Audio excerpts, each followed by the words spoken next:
Right, hello and welcome to Farnham Town. Thank you for tuning in early if you are. It's a 1 o'clock kickoff. I'm joined with Ben Smith. Hello. It's going to be, it's quite nice to have a Christmas Saturday afternoon fixture, 1 o'clock. Yeah, I'm particularly happy with the 1 o'clock and decent turnout, especially in the stand opposite us. Yeah, it's busy already. And loads of people are already queuing for the Christmas bangers and mash on the opposite side, which is great to see. I'm going to turn. The conditions are pretty nice. I mean, last time I was here, it was the complete opposite. It was windy. It was a bit wet. Yeah, it's much better. I mean, you can see the sanded area. I think that's on screen as well. You can see the sanded area, which is basically the conditions based on the game that we had against Rayners Lane in the League Cup about 2 weeks ago, which probably was a game that you wouldn't have traditionally played, but we're so desperate to get that game on and move it out of the fixture list that we played it. So, yeah, I mean, if you're here early, there's no surprises to the team. Really, there'll be Pat in goal. Right back will be Joe Jackson. Centre back partnership, Guy Hollis and Ryan Kinane. Left back, Josh Leyland. Centre midfielders, Cooksley and Karoma. Attacking midfielders, unchanged, Daryl Sanders and Owen Dean. And then up front, Adam Liddell and Charlie Postons. So Shams drops to the bench after a brace away at Tadley. But he's been great this season, Ben. He's got 16 goals, I think, already. You know, as a front four, it's just really difficult for Jono to pick. Got so many options up there. It is, and I think Edwards, for the majority of teams in this division, would be the first name on the team sheet. And a lot of the talk before the season started was that he was going to be bagging a lot of goals this season. So it's almost inconceivable that we stand here on the last game before Christmas and he's not automatically in that 11. But it's obviously, as you say, a fantastic problem to have, and it's just testament to how well the other strikers have been doing that he has to kind of earn his way back in. Absolutely. I'm going to request a change on the screen because we've got it down as Daryl Saunders, not Daryl Sanders. So if you take the U out of Sanders on the screen, that would be fantastic. But yeah, no, it's a strong team. Adam Liddell's kind of cemented himself in that sort of number 9 role, and it's all about who will play alongside him, as has obviously Daryl Sanders in the 10, and it's Owen Dean who sticks his name on the team sheet. Again, a really good performance away at Tadley, and on the whole, a really good season for the youngster. And that performance at Tadley, really, from the team was a big statement. Obviously, it's been a perfect record this season, but 1 or 2 games where they weren't firing on all cylinders. Again, refer to the last game I was at, the Rising Ballers game. But that Tadley one, it felt like the team has peaked. Obviously, you don't want to peak too early, and today they want to back that up with another big haul. And of course, no disrespect to Camberley, 3 points is most important, but I think on a day like this, an occasion like this, big Christmas crowd, we want to see the goals flowing again. And yeah, obviously having a strong bench will help that as well. It's just such a strong squad, and yeah, Jono and Jimmy will be they'll enjoy their Christmas dinner if they can make it 15 from 15 today, and especially if we see lots of goals. Absolutely, and that is what Farnham Town's fans are looking for. We currently have 1-0 on the scoreboard because Frankie Hobbs has not remembered to change it, so hopefully he does before kick-off, as it's an incredibly bad omen. But yeah, it's getting busy here. Christmas music is on. The brass band has been playing in the clubhouse, which has been fantastic. Sausage and mash with cranberry sauce, gravy and peas on the far side, alongside mulled wine and mince pies. But yeah, it is an exciting day at Farnham Town. Lots going on. Very, very busy. The stand is absolutely packed. And just generally looking forward to this game. Nice bit of stream Saturday kickoff, to be honest. And these sort of things do help the clubs like us for awareness. So yeah, really, really handy. Really, really handy. Ben Smith, what are you expecting? Obviously, you got 4-2-2-2 from Farnham. How have you made of that formation change for Jono this season? Something that you don't normally see at this level. No, I think it's obviously been one of the big difference makers, and it just gives you that opportunity to rotate between the sort of embarrassment of riches you've got up front. Postons and Liddell get the nod today, and with Sanders kind of having that free role, he's obviously been the most important player, or one of the few most important players this season. Him having that free role, which the 4-2-2-2 formation allows you, and having Dean sort of alongside him, if one of them sort of tracks back, one of them has space to roam. It just plays so well into Daryl Sanders' hands, and unlocking him has definitely been the key for Farnham in recent weeks. Absolutely, and I think also we need to give a huge amount of credit to players like Lamar Karoma in central midfield. Has just been incredibly valuable, different kind of player, but also the back four has been resolute, and actually the back four probably classic. If we'd gone into the season, we looked at what our starting back four would have looked like. They've never played a minute together. Hello and welcome to the Memorial Ground for Farnham Town versus Camberley Town. It's the 15th game of the league campaign for Farnham, looking to make it a perfect 15 from 15 and sit atop the table with a perfect record at Christmas. The team today is Pat Nash in goal. It's Joseph Jackson, Ryan Canane, Guy Hollis and Joshua Leland. In midfield, it's Harry Cooksley and Lamar Karoma. We have Daryl Sanders and Owen Dean behind Charlie Postance and Adam Liddell. Yeah, it's a very strong substitute bench. I think we've got Kai Tanner, Dean Rule, Lewis Flatman, Shamal Edwards, and Brandon Kalu all on the bench. All very good footballers in their own right, all probably too good for this level in their own right as well. So the ability to change the game and score late goals has been a consistent theme this season, and was again seen at Tadley. 1-0 half time, finishes 6-0. Burnham as well. So yeah, always a threat. And if you're an opposition manager, Ben, like, you must be looking at it, or even an opposition back four, and going, Jesus, just done 60 minutes against Charlie or Liddell or Shams, and now one of the others is coming on. And those players that come on are going to be so hungry to impress because of the rotation that we talked about and the competition for places that we talked about. Shams isn't going to come on just looking to play out the clock. He's going to want to come and bag so that he can start in the next game. So yeah, you definitely don't want to be one of those. Well, Shams has actually scored in every single substitute appearance he's made this season. Charlie is sort of 9 from 10. So it's just one of those things that it's almost the inevitable off the bench, and it's about guarding against that. And why do you think Liddell and Postance have got the nod today ahead of Shams? I think they'll look at Camberley's back four, probably a bit more physical than the average step 5 back four, and look for Charlie to rough them up a bit, allow a bit more space between the lines for Liddell and Daz. Owen Dean will kind of play a bit more on the right hand side. They obviously interchange left and right, but there will be a natural right hand side for Owen Dean. He will also be the target off goal kicks. Pitch is a December pitch, can't get away from that. It looks good, but it's not great, so they won't want to play as short from the back. So you have 2 target men in Owen Dean and Charlie Postance up front, allows Pat to find it long, Ryan to find it long at the back. So yeah, it's interesting.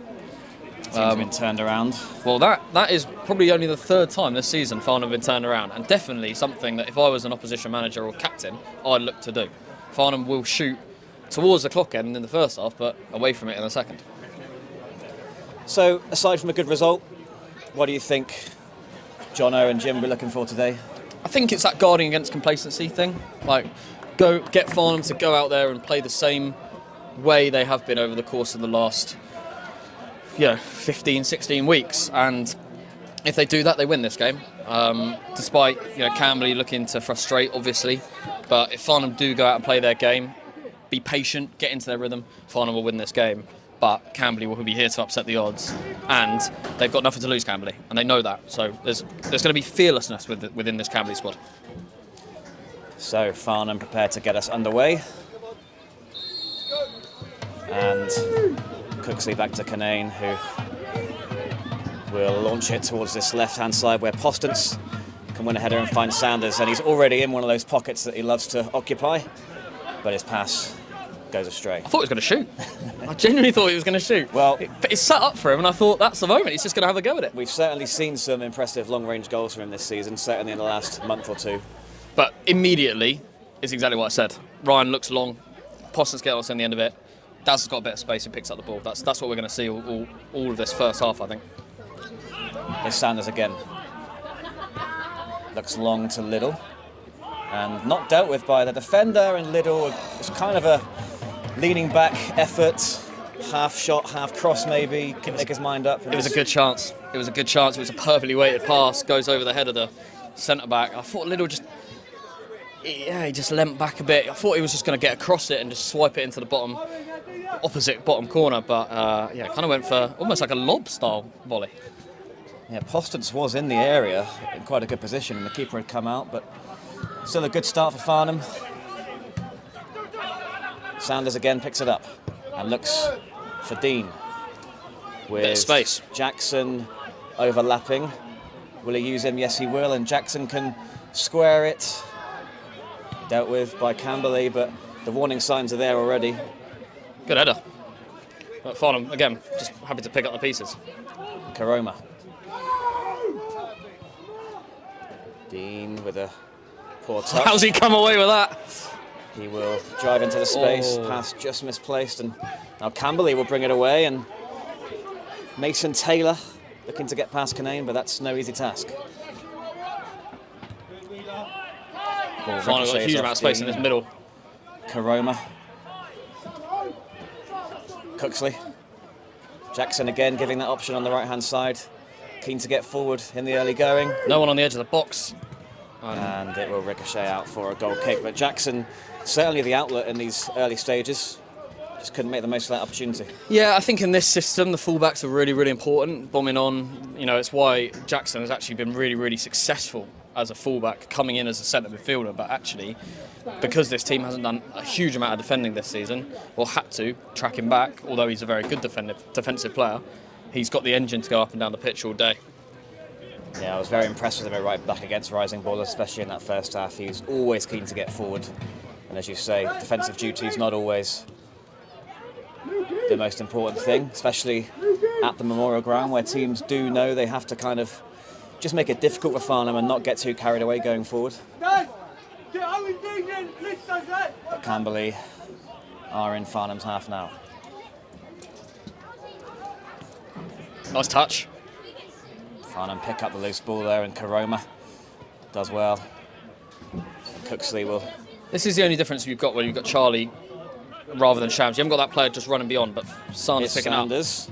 He likes to cut inside, and probably should have released it a bit earlier there, but again, he's able to find those pockets of space and navigate all the defenders around him.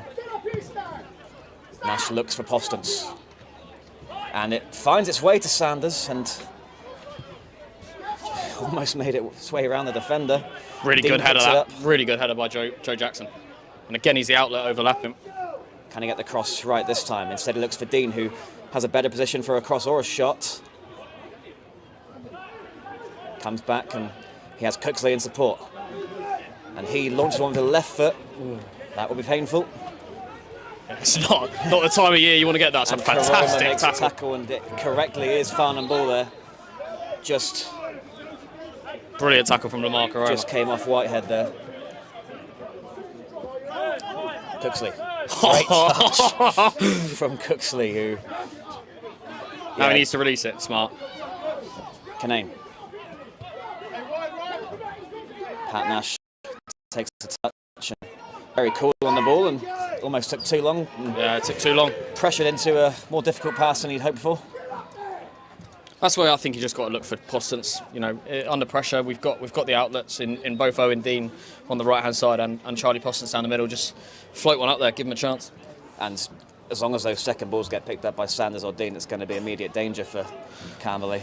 And it looks like Camberley do have a long throw. Yeah, they got some tall players in the penalty area, none more so than Mason Taylor, who Ryan Canane's keeping a close eye on. Ryan, normally the free man in these areas, in corners and throw-ins. It's not going to reach him though. It's headed away, but still an opportunity on the edge of the box here for Camberley. Back in and flicked on. Chance here for Camberley. Hitch works it out wide.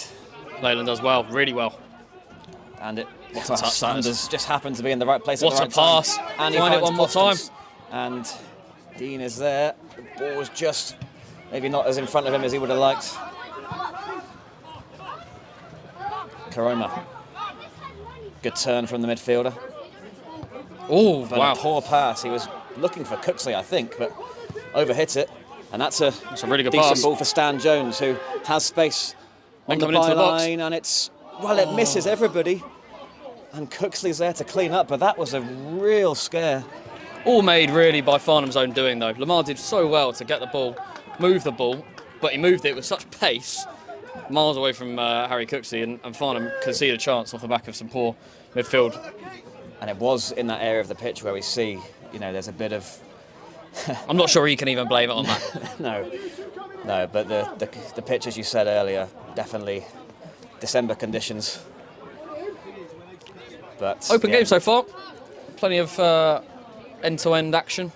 Yeah, the first couple of minutes, Farnham were well on top. Camberley will have been encouraged by the opening they had just there, and some good moments for Mason Taylor up front. Definitely a handful.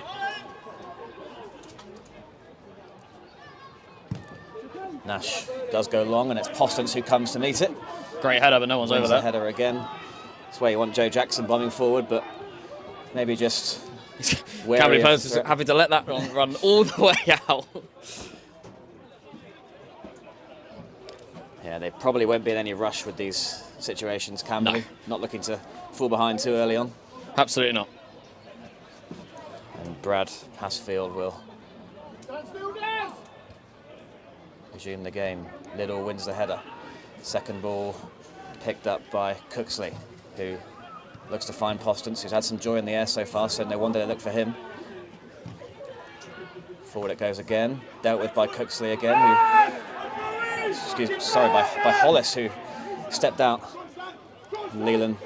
Again, Leyland looking for Nash. A few times, it's probably not the right option. It's bobbly. Sanders. Does really well, Sanders. Cooksley has Dean in support and looks for Leland instead, and just bobbles into... That's a nice pass. Getting some joy in this right-hand side. Ball comes in, and it's in towards Taylor, who couldn't get a great contact on it. Chances, though. Early chances for Camberley. Farnham just need to find their rhythm, exactly what I said at the start of the games. If Farnham pass the ball about, like we saw them in very, very early exchanges, we'll create chances, but if we get caught on the ball in midfield, there's going to be an exposed area, and Camberley are happy to put players forward, especially on this right-hand side. Yeah, there's been a couple of stray passes in these last few minutes, uncharacteristic ones from the Farnham midfield, and those turnovers are always going to lead to chances, especially when you play this sort of attacking style that Farnham do. Nash goes long, and again straight to Postance, and he is pushed there. Silly from Camberley, giving Farnham a chance. Yeah, he's taken a throw, and Sanders calling for it.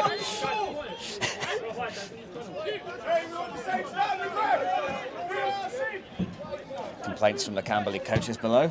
It's clever though. It's clever. But Sanders has it on the left-hand side, looking to beat the defender.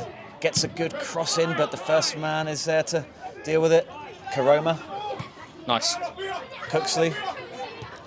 Looking for Sanders again, who gets the flip to Leland. Oh, probably not a player you wanted it to fall to. No. But an opportunity nonetheless for Farnham. Yeah, just encouraging to see them a bit more crisp passing, a bit more intent in their attacking play. It was clever from Canane from the free kick to just clip it around the corner to Sanders, who made a clever run. Couldn't quite get the cross away perfectly, but a snatch shot in the end from Josh Leland. Yeah, so 10 minutes gone at the Memorial Ground, and Farnham, they won't be too concerned with the opportunities that Camberley have had. They were far from clear cut. That's a good ball. Jackson happy to knock that towards Laura in the mystery kitchen. Straight into the pot of gravy. They're looking to stretch the pitch every time they get through, so they're obviously built something here on the training ground. And like you say, they do have very little to lose. They're sort of nowhere near any sort of danger this season, just sort of lower mid-table, looking to maybe get into the top half. They won't be defined on games like this. So come and play, enjoy a Christmas afternoon. Especially in front of a big crowd, which is only getting bigger. People are still coming through the gate. Stands are both full. It's packed in the corner. Yeah, there's a few hundred people here for sure. Busy below us too, as Camberley goes short. It's going to be launched forward. And it's all about winning this first ball and the second one, which Postons does. It's a poor pass. Sanders It's a unable really to poor pass. control that one. Farnham just need to settle themselves down. Again, taking their time. Maybe looking to frustrate Farnham. They've avoided the early goal, which is always the worry when you play away at top of the league.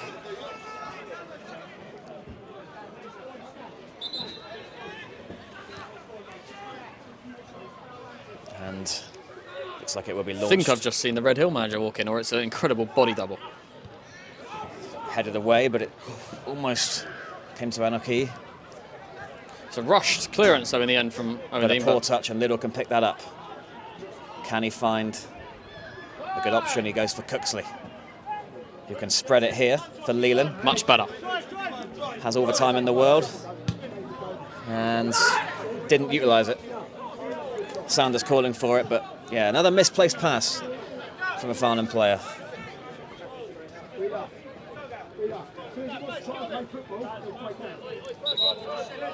It's not always easy. It's not always just because you're top of the league and 14 from 14, you don't have a right to just turn up and win games. You've got to work for it. Yeah, I think every time we've watched Farnham this season and they haven't started great, it's normally because that's a really nice touch. Liddell, lovely flick from Postons to find him. He finds Dean, and he's got three runners going in every sort of direction he could want. He cuts inside. It's fine. Karoma might be tempted by a shot, instead goes to Sanders. Jack, we've seen him overlap a few times, and poor Sanders pass. Instead opted for And Liddell. another chance. Look how many players Camberley have kept forward. Anarchy. He has got three with him. Looks to take it around Karoma, who wins it back, and really important play there from the midfielder. And Cooksley was... I think that's unfair. Cooksey will sell it. I think Cooksey might have got the touch, and then the player sort of came through him. Was my first instinct, but obviously the way the ball went, the direction of the way it travelled, looked like he got the ball. We'll probably see a replay shortly, but Cooksley blowing kisses. Well, he will sell it. Maybe putting my theory to shame. Nearly 100 of you watching along on this pre-Christmas 1 o'clock kickoff, step 5. So thank you very much. Do drop a subscribe if you're watching at home.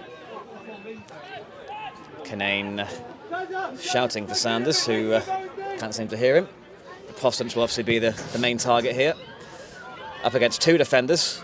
Ball comes out. Ball for Dean. Dean. And he Still got got to it. dance around the defender. It's a great tackle. Half-hearted claims from behind the goal, but from none of the Farnham players. It was a great tackle. And it's launched away. He did really well in the first instance, Dean, to get past the first man, but the second man was there with his foot out. And it looked like that first man was going to bring him down. So lucky to avoid a penalty, or lucky to avoid a situation where Dean might have looked to generate some contact himself.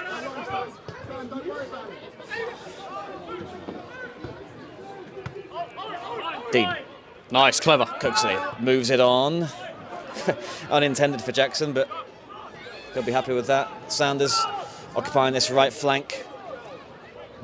And that's where Jackson can be found now on the byline. Again, the cross doesn't beat the first man, but it is a Farnham corner. Better from Farnham. Starting to move through the gears. And obviously a threat from set pieces with Kinane and Hollis striding forward. But to be fair to Camberley, they're one of the larger teams in this league. Now, if I look back at Tadley, and we had a load of corner opportunities there, but we didn't really threaten. But they are a smaller team. Camberley are a big team.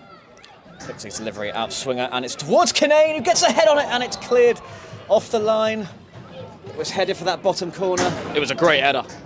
Yeah, a lot of power on it from Kinane. Rebuilding. Comes out to Cooksley again. Kinane might have a dig from distance, and it's a decent enough effort. Enough bend on it. Decent enough effort. It was a really good header though, and a brilliant block. I thought Liddell might just get in front of it and flick it in. We can see it right in front of us here. Great ball in. Kinane timed his leap to perfection and got enough power on it, but it was well dealt with. Just positioned himself well, the defender. But a couple of efforts there from Kinane, looking to get on the score sheet again. He's found a couple of scoring opportunities this season and taking them with aplomb. Yeah, I think he's got 4 this season. One that you saw, Rising Ballers. One against Harefield. One against Snodland. The big summer signing, Ryan Kinane, made such an impact on and off the pitch. Mr. Consistency. Absolutely. But he might have some defending to do here, as Benton looks down the line and Taylor's touch averted him.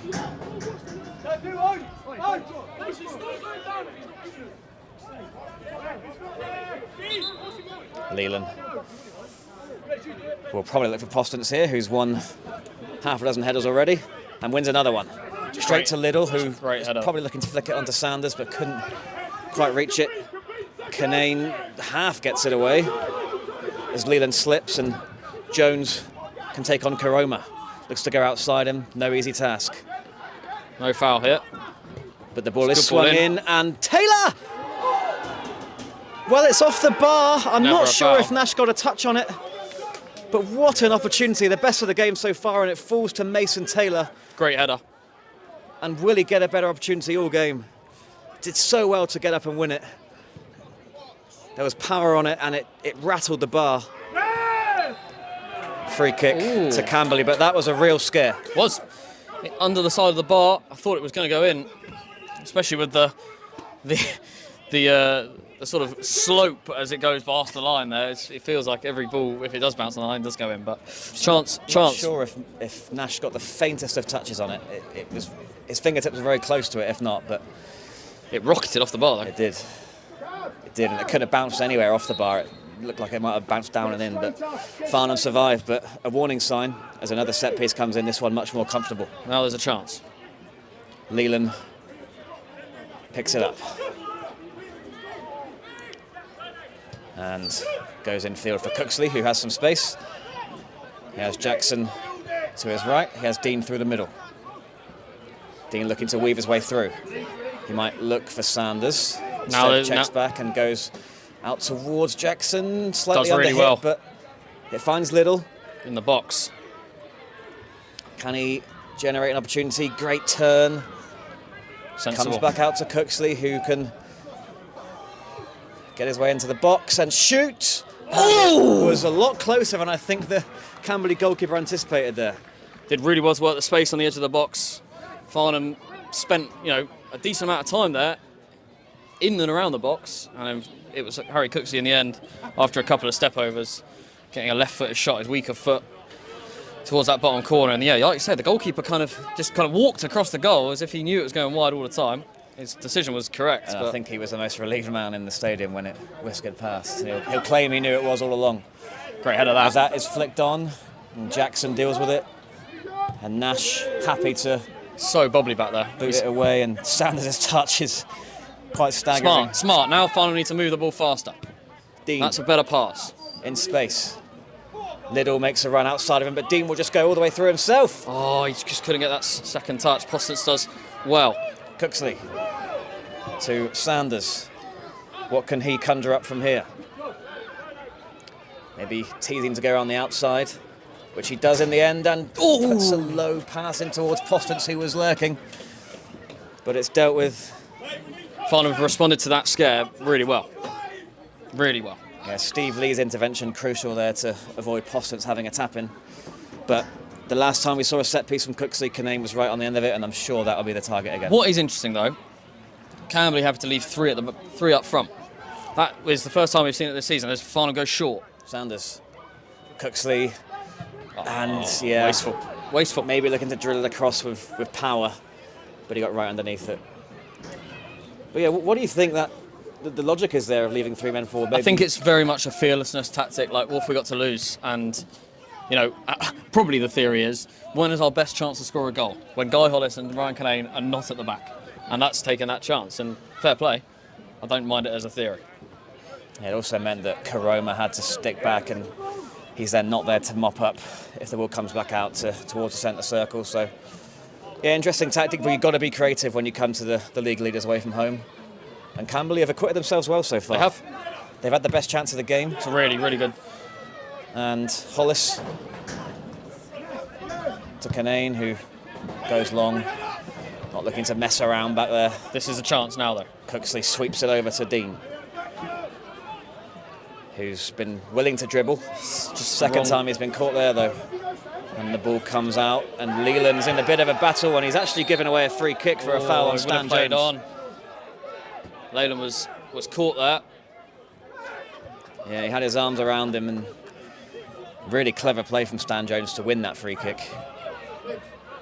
But another chance for Camberley to get the ball in the box. Yeah, the coaching staff not happy that the free kick was given, as you said, they wanted to play on. As we move towards the midway point of this first half. It's Sam Whitehead standing over it. The left footer. Dangerous one for Farnham after early scares. It's put in with great ball. pace. It's going to fall. Canane's... Well, the free kick's been given. Really sure what for.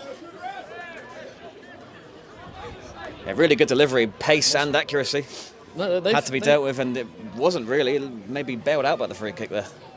They've been good for Camberley. They've come and done the right thing. Look how many players have got sat back here. They basically just disposed of a midfield, and they've gone, we'll just keep as many players up front and as many at the back as we possibly can, and we'll just hope for that long ball. There you go. You can literally see it. There's your 6, there's your 4, and they've just gone, midfield, we don't need it. And they might be right.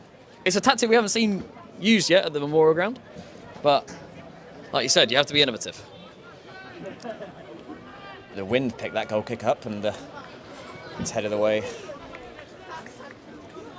And yeah, when you see the whole team in one area of the pitch, it does, you know, they can definitely get caught. It is risky, you know, if Farnham can find the switch over to this side when they crowd over the other flank. Well, that was a panicked clearance from Camberley, because Guy Hollis will launch this one into the box. And as much as Camberley have had success with long throws, Farnham will definitely have just as much in that area with Guy Hollis's throw. And there's 4 in the box. 5 now with Sanders creeping in there. But again, Camberley happy to leave 3 up there. Canane looking to flick it on, and nobody was there to pick it up. That was the area that Sanders just left. Hollis volleys it back in. I like it. And it will find its way to Canane. He's had 2 efforts already. Sanders better placed to have one of his own. And tried to hit across it too. Yeah. Tried to hit it too hard. Probably better off curling one into the top corner from there. But it was a good pick out by Canane, who would have been tempted to shoot himself. Yeah, I'm glad he didn't. The Hollis ball back in. Yeah, really was quite something. Yeah, Sanders, we've seen him score from exactly this position. Start it on the outside of the post. He's just got to score. I'd like to see him put it on target.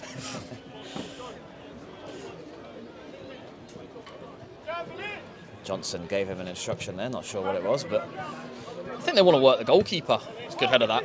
That's a nice touch. I know. Liddell with a quick ball out to Dean. He's caused issues. To see a lot more of the ball now as he moves into the box. That is going to be a penalty. It was brilliant, and it's been coming. He's terrorised that left back. He's terrorised the left back. Really clever feat from Dean. He just got his head down and kind of knew the challenge was going to come from now, interesting. Passfield. Currently, Adam Liddell is holding the ball. He will not take that penalty.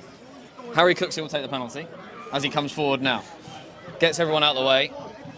Cooksley will stride up. I am predicting, as he's yet to put it anywhere other than the bottom left-hand corner.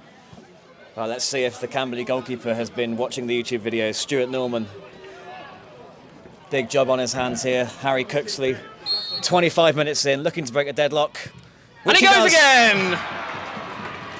In front of a sellout clock end.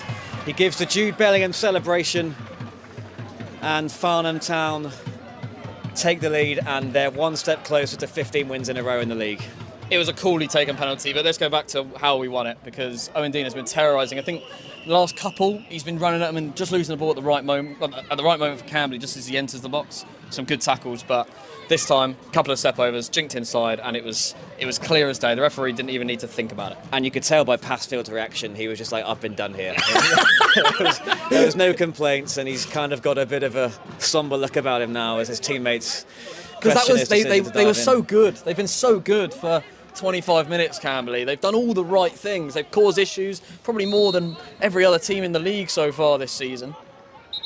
And they just haven't been able to do what's so important against this Farnham team, that score a goal early on, put them on the back foot.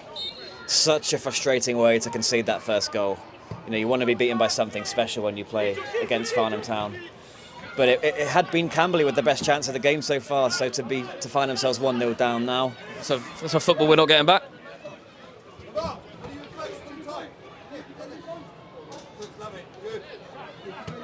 I can see the ball. I can literally see £35 sitting on a roof. But how do you think that goal's going to change this game now? Do you think Farnham... Well, it's just one of those things, isn't it? When you're playing against a good team, you see it in the Premier League every week. You know, teams set up differently to try and stop teams playing or stop teams... That's another ball gone. Should be able to retrieve that one, though. No, I know what that one is. And then your game plan's out the window if you concede early, and that's exactly what's happened here.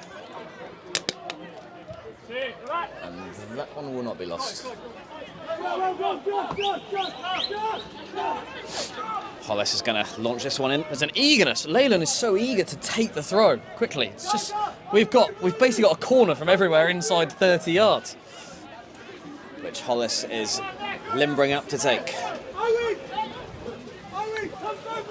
Hold on, what's he? Not happy with the ball. Sadly, he's not sport for choice in that department.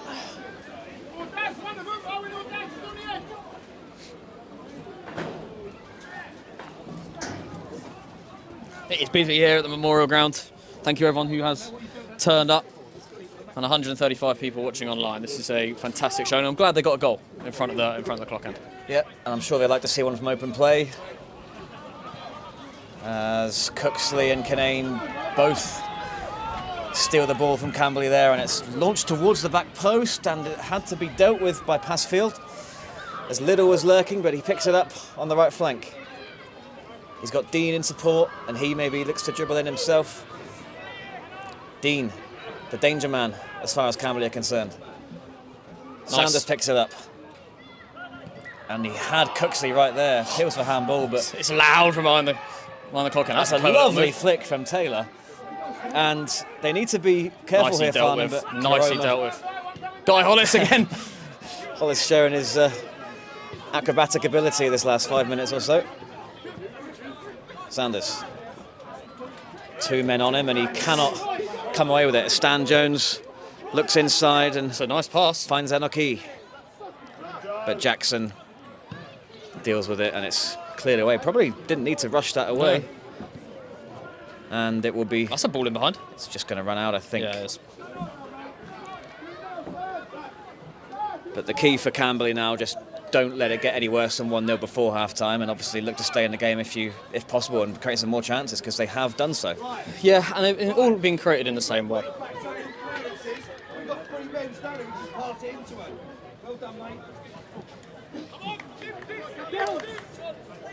Cooksley rallying the troops, making sure they don't get complacent. Strikes his penalties really well, Cooksley. Although it is in the same corner every single time, it's very difficult when you're putting them in that much of the corner. Yeah, it's right in the corner with pace. Any keeper will do well to save that, no matter how much research you do on where he puts them. That's a great knock. Anarchy. Leland does well and is strong, and is brought down. But not sure how that was. The referee adjudges him to have won the ball there. I think even Anarchy was surprised that that decision went his way. And there will be another chance for Camberley to get the ball into the area. That was, I mean, that felt very, very clear that it was almost like the penalty. Yeah. Completely hacked down. Yeah, he maybe got a bit of the ball, but certainly went through Leland in order to get it. He got nowhere near the ball. I've just seen the replay. Absolutely nowhere near it. Again, trying to give him the benefit of the doubt.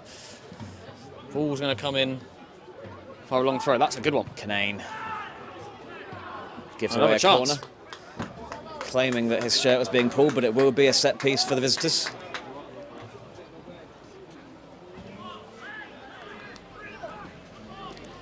And we've seen Mason Taylor cause problems with his aerial ability already. He's at the near post, and there's 5 more Camberley players in the area. Canane still complaining at the referee. Needs to concentrate on the task at hand. As you can see here, Canane, the free man, he won't pick up any player. He will try and trap the ball. 150 people watching along in the Step 5 League tie. 15th game of Farnham Town season. 15 wins if the result stays the same. Ball comes in, and Nash does very well to get up and palm that away. Really well. Really, really well. And it's a big old tackle. That is on the far. I think it's Guy actually on the far side. And that's a great run, and it's stood up, it looked like, but he just couldn't get a good contact on it. Always worried when Guy goes into tackles like that, because obviously he was out for 3 or 4 months with a knee injury at the start of this season on a very, very similar tackle. And he certainly won't go into any of those half-hearted. That's not his character. But he looks okay. They always say if you do go into them half-hearted, you've got more chance of injury, so probably has that in mind. As again, we see all the players kind of in one area on the left-hand side of the fence for Camberley, and it's Liddell that's going to go up for this one. Done well. And brings it down. Oh, he chose the wrong way. Wasteful, though, from Camberley. Just chose the wrong direction, Liddell. If he chooses to go the other way, he's got Owen Dean and Daryl Sanders both free.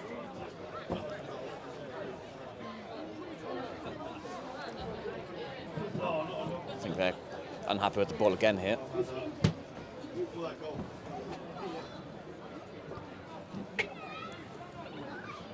"12 minutes to go to half-time, and Farnham lead 1-0 through Cooksley's penalty." I think ultimately Jono will know the script. You know, this is not a dissimilar first half to the Tadley game. Camberley have probably given us more problems. And Farnham haven't tested the goalie probably as much as Jono would have wanted to see. But 1-0 up, Not in sure control. He's made a save. No. Taylor. He's done well again, Taylor. Leland steps in, and, well, he... Chance here for Camberley again. And Whitehead looking to get around Karoma, and he kind of went for goal, maybe hoping for a runner into the box, but Nash can collect those all day.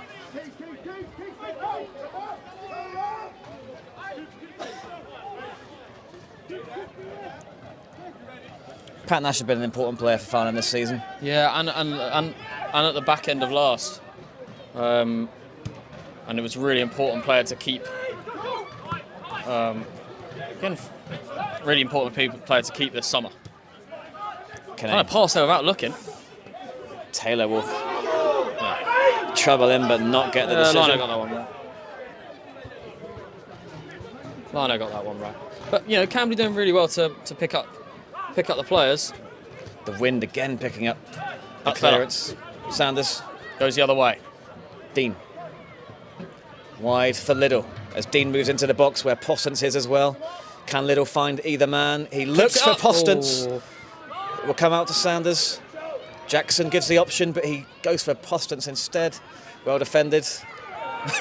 He's trying to Sanders volleys it and leading back.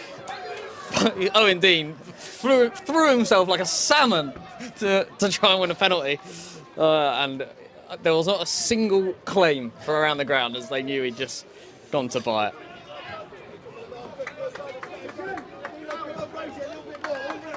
I think the only thing they'll be disappointed in, the management team at Farnham, is from a passing display. It's not been brilliant from Farnham. It's been a bit more direct into the channels, a bit different. Obviously, Camberley posing a different threat to usual and using the space in the pitch differently, but they haven't kept the ball quite as much as they would like to do. And some defending to do here for Jackson, which he does well. Hollis looks straight for Liddell, who brings it down with his chest and uses his body well to win a free kick. Very, very clever. Very, very clever. use of his body. That was the only way he'd have been able to retain the ball there, was to get in the way. Look to go quick. Sanders stood up towards Postance, and he challenges the goalkeeper unfairly. I think that was a very sensible thing for Charlie to do. He's certainly left one on the goalkeeper, Stuart Norman, who stays down. That, again, start this match, you asked me why you think Charlie got the nod instead of Shams. We've seen how much more physical Camberley are as a side, both up front in Mason Taylor, but also at the back with players like Passfield. I think that is exactly the reason they look to Charlie to start this game. Tire this team out with a bit of physical energy, and then unleash. Already seen how much pace and trickery Owen Dean has caused problems with. I imagine they'll try and do the same with Shams when he comes on. Yeah, that Farnham bench is a real weapon. Whether it's 1-0 or 4-0, they're going to come on and cause problems. Obviously, Camberley will be hoping that it's the former when we get to the sort of 60-65 minute mark. Nice pass. Liddell has the ability to turn. Dean is now on the left-hand side. Will he cause the same problem for the right back as he has for the left back already? Sensible. He looks for Cooksley, who might line one up here. His touch wasn't the best, but he still gets an opportunity. It's deflected wide for a corner. Just that first touch wasn't right. It was a very sensible pass from Owen Dean back inside. Cooksley, if he gets that touch 50% better, he can have a proper shot. He got away with it and then couldn't quite get it away without an on-rushing amount of defenders. Yeah, and he's shaking his head as he goes to take this. He knows that was a good chance. But he has another one here. It was his delivery that provided the chance for Canane earlier. And Canane is really towards the back stick. I'm not sure if they're going to... Look at Hollis. He's crouching down.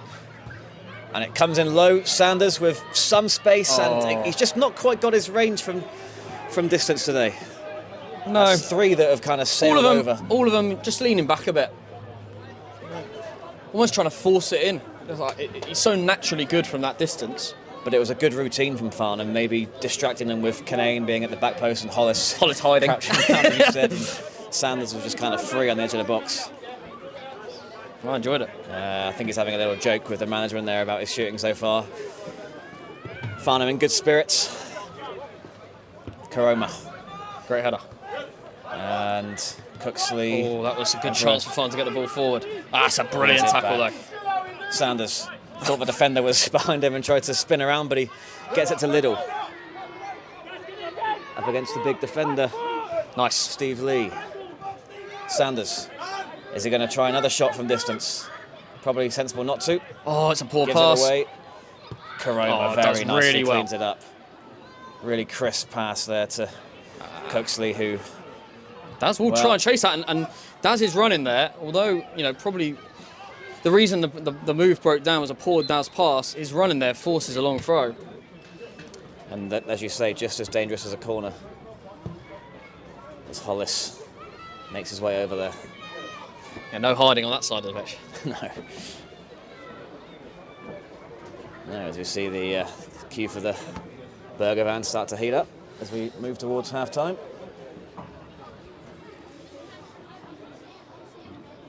Hollis has Canane on the goalkeeper this time to aim at. Postance just moving into the 6-yard box. Canane going for the flick. Time for Hollis. Kind of a lot of time, Hollis. And no one's making any effort to run out to him, so he can just stand it up towards Canane, who gets a head on it. No power. Oh, what a save. The direction of it made it difficult for Norman. What a save that is. And that's 2 efforts on target for Canane. He had a lot of scrambling to do to get across his line. Did really well, and Guy Hollis will come across for this one, will he? Sanders leaves it for him. Yeah, I mean, we just caused a huge amount of problems. Say him again, please. This is a lot deeper, is the only thing I'd say, whether he can generate enough. More space on this side, this touchline. Sanders comes short. Defeats the object of Hollis, though. Goes for Canane. And it's going to be swept away. And they've got 3-on-3 here, and Karoma needs to be careful with Taylor right on him, and that's a push from the striker. They'll complain about it, but it was a clear push. Yeah, it was. He knew he wasn't getting there, and Lamar would have just cleared it. Sort of thing he might have got away with, because the referee didn't have the best view of it, and you can sort of do that sneakily in a way where the ref can't see it, but he was wise to that. Yeah, it was a poor piece of game management, really. They have such a good opportunity, 3-on-3, even if it was just a winner throwing down that far end. You've got to make Farnham defend that situation rather than gift away a free kick.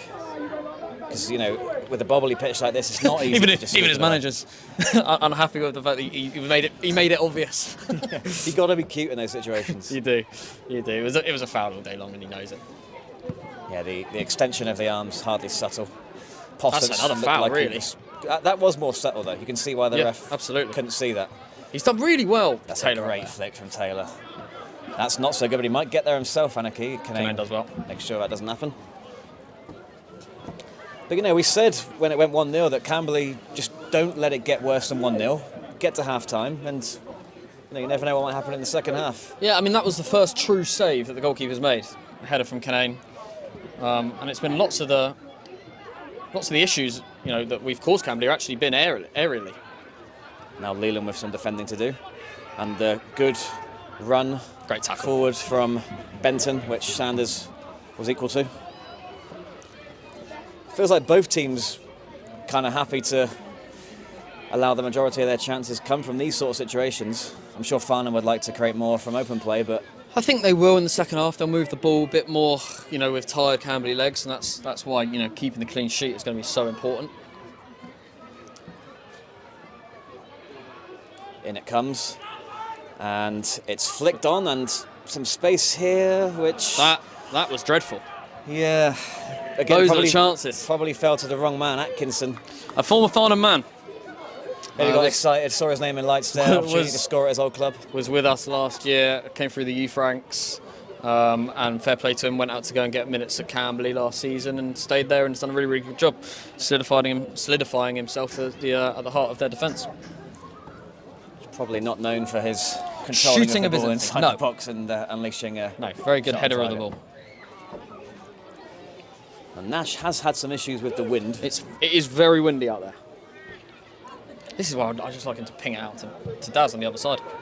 That's a much better better ball kick. there, and Postons, of course, wins it. Little couldn't get underneath it. Cooksley didn't need to. That run. Didn't need to. No foul there.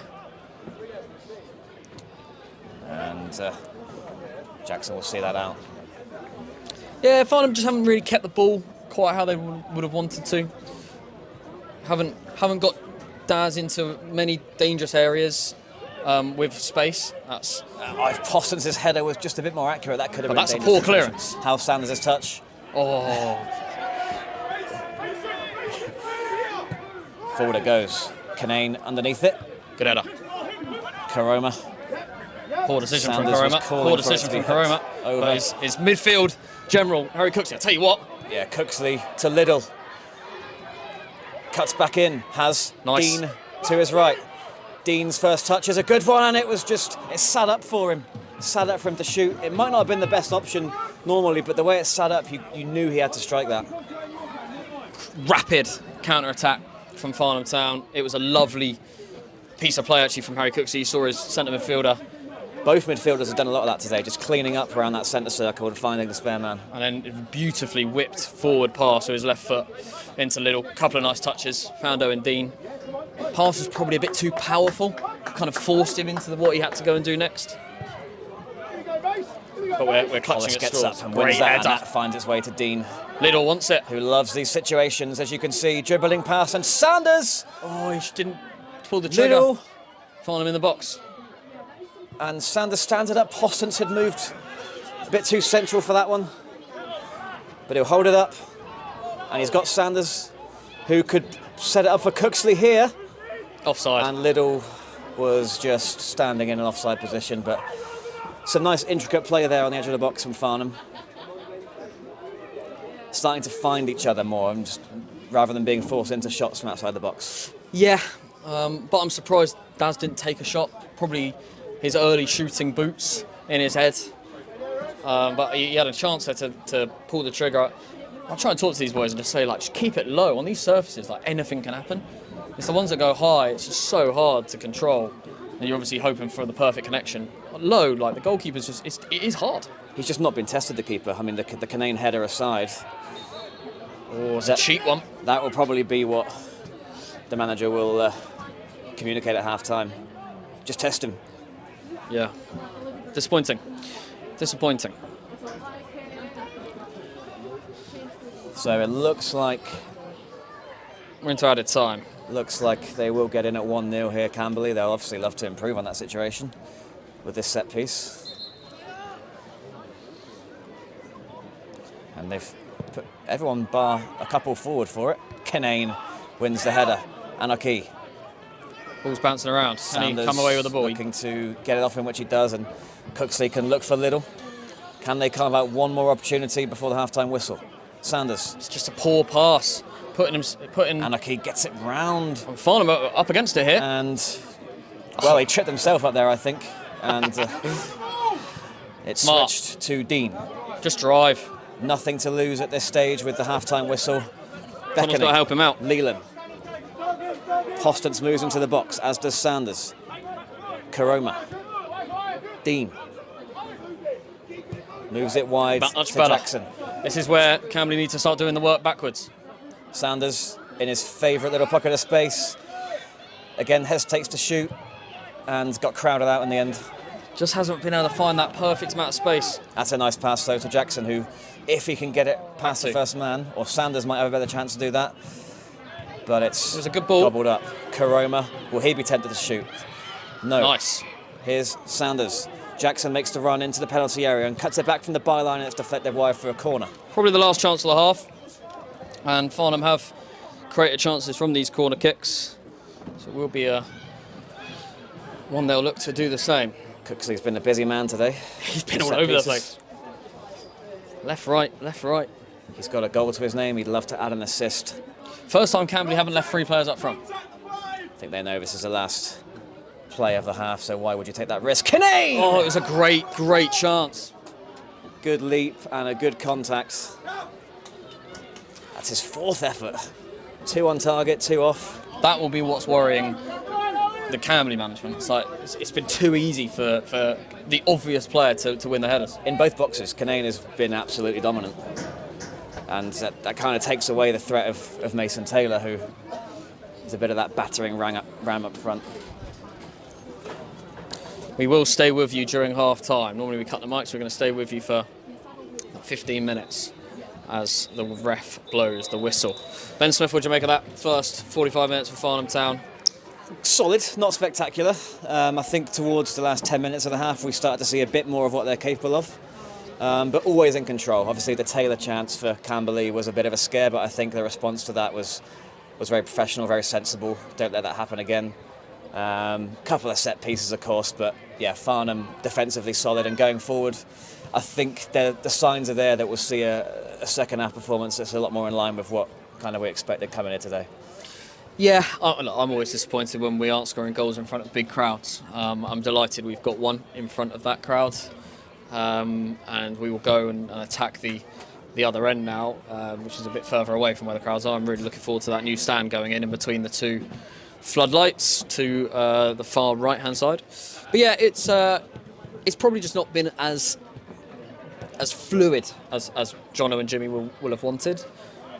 But they have a huge amount of firepower off the bench, and that's the difference. If I look at what's on Camberley's bench versus what's on Farnham's, that is where the differences are. And really, Luke Turkington, the Camberley manager, will be disappointed to be 1-0 down and to a penalty, because they've done really well, and really it was game plan success for the first half. They've caused us problems, they've been physical, and they've limited us to half chances. But Farnham do go in 1-0 up, which means it's a totally different game in the second half. Camberley won't want to just roll over. They won't want to just be this 1-0. Although, even in the league, that's quite a good result for teams to only get beaten 1-0. But, there's a chance for Camberley here, and they will go for it. But going for it means you open up space at the back. And with the likes of Kai, Shams, Flatty, Dean Rule on the bench, as well as the boys that are already on the pitch, it's tiring. It's tiring for that back four. Obviously a busy schedule coming up. Obviously, Christmas maybe not as busy as what the Football League and at that level we often see, but January's going to be busy, and to be honest, every month for the rest of the season is going to be pretty hectic. Saturday, Tuesday, even possibly Saturday, Tuesday, Thursday, some weeks. At what point do you think the management start to plan for that in terms of when you bring players on and off? Will he start to say, right, it's 60 minutes for you today? I think that's kind of been in the plan all season. You can't carry a squad like this and not give players like Shams, Charlie, who've been on the bench, Flatty. You can't give them 5 minutes at the end. You're just not going to keep hold of them. You've got to be able to give these players 30 minutes, or like they've managed to do over the course of the last few weeks, being able to rotate that team depending on the opposition. And I think that horses for courses rule is really, really important for this Farnham management team. And I think also the formation helps. You've got 4 forward players. Probably only Charlie is a player who can't play in all 4. And that's no slight on him. He's just a very different footballer for us, and he's been very, very effective. But every other forward can play in all of the front 4, which means that you have an ability to rotate that, either the entire front 4 or move players from the attacking midfield positions who are starting into the strikers and fill the attacking midfield positions. So I think that gives a huge amount of opportunity. They're careful at the same time. 3-0 up, they'll look to get players off the pitch. They don't want to run injury risk, especially at this time of year when it's cold and the pitches aren't great. You turn ankles quite easily. So yeah, I think we'll see 2 different potential management styles in this second half. Stays 1-0 for a long time. We'll see this team stay out there for as long as they can. And then if we get a second goal quickly, maybe a third, then we'll start to see an absolute influx of changes. So yeah, there's 2 different things, but we haven't really seen the former. We haven't seen a game where they've left changes late. Normally they do make one on 55, 60 minutes. And with that kind of mentality of you need to rotate a lot, it's important that the players are bought into it. Presumably that is the case. The players are all very happy and understand the need to be brought off on 60 minutes sometimes and not start every game, because of course it's frustrating as a footballer. You want to play every minute of every game, but yeah, if you watched non-league diaries on Friday, you saw Shams come off on the 65th minute. I think he came off. He was on 2 goals, just scored 2 in 10 minutes, and he's like, I wanted a hat trick. Hasn't got a hat trick this year, despite being prolific. And yeah, there's obviously that frustration, but I think the instruction at the start of every game is the 11 starting. We want you to go out and play 60 as if it's 90, and leave it all out there, and make it difficult for us to sub you off at 60 minutes. There's going to be subs. 60 to 70 minutes, there's going to be subs. So make sure it's not you. And or if it is you, you're coming off knackered, and you've done everything you possibly can, and worked hard for your team, and not tried to just keep it in the tank for your 90. So I think there's an understanding there. I think everyone came into the squad knowing that was going to be the case as well. But again, I think it comes back to the formation and also the depth in different positions. You can also change the formation with players like Shams and Owen Dean and Kai coming into more winger roles rather than those attacking midfield roles. So you can do loads of different things. And yeah, the hardest thing these management team have is making those decisions every single week. How have you found it though? You've been to a few Farnham Town games. You've been to a couple away last year. Yeah. And then you came to Rising Boulders this year. This game. You haven't seen a rout yet. We've had a few of them. You've managed to avoid them, but you've obviously watched quite a lot online and going to be with us more and more over the course of the next few weeks. So, what do you make of this Farnham team watching from afar? I think the biggest thing that strikes me is the level of professionalism among the group. It's very easy with the cameras being on you and with the attention that Farnham get, and being 14 from 14, to get a bit swept up in what you're being a part of. But you don't see that on the pitch. It doesn't come across in the games, any sort of arrogance or any sort of dislikable traits, at least as a viewer. Yeah, I agree. Even just the way they defend properly, they take every game very seriously. I mentioned it in commentary, but a lot of league leaders might just feel like they can turn up and win. You don't get that sense with Farnham, and obviously, having watched non-league diaries and seeing the team talks from Jono, whether it's 3-0 or 0-0 at half time, he's still effing and blinded. He still wants to see he still has certain demands, certain standards. He doesn't want to let slip. I think last year we didn't really see that, and I talked to Jono in the summer. I said, how's your demeanour going to change, like in the dressing room? Because last year there was a lot more shouting last year. This year it's far more instructions, and he'll shout at people if they're not following or listening to the instructions. He basically just said, look, this year we've got players that can take on board instructions and make things happen and change the way they play in the game in-game.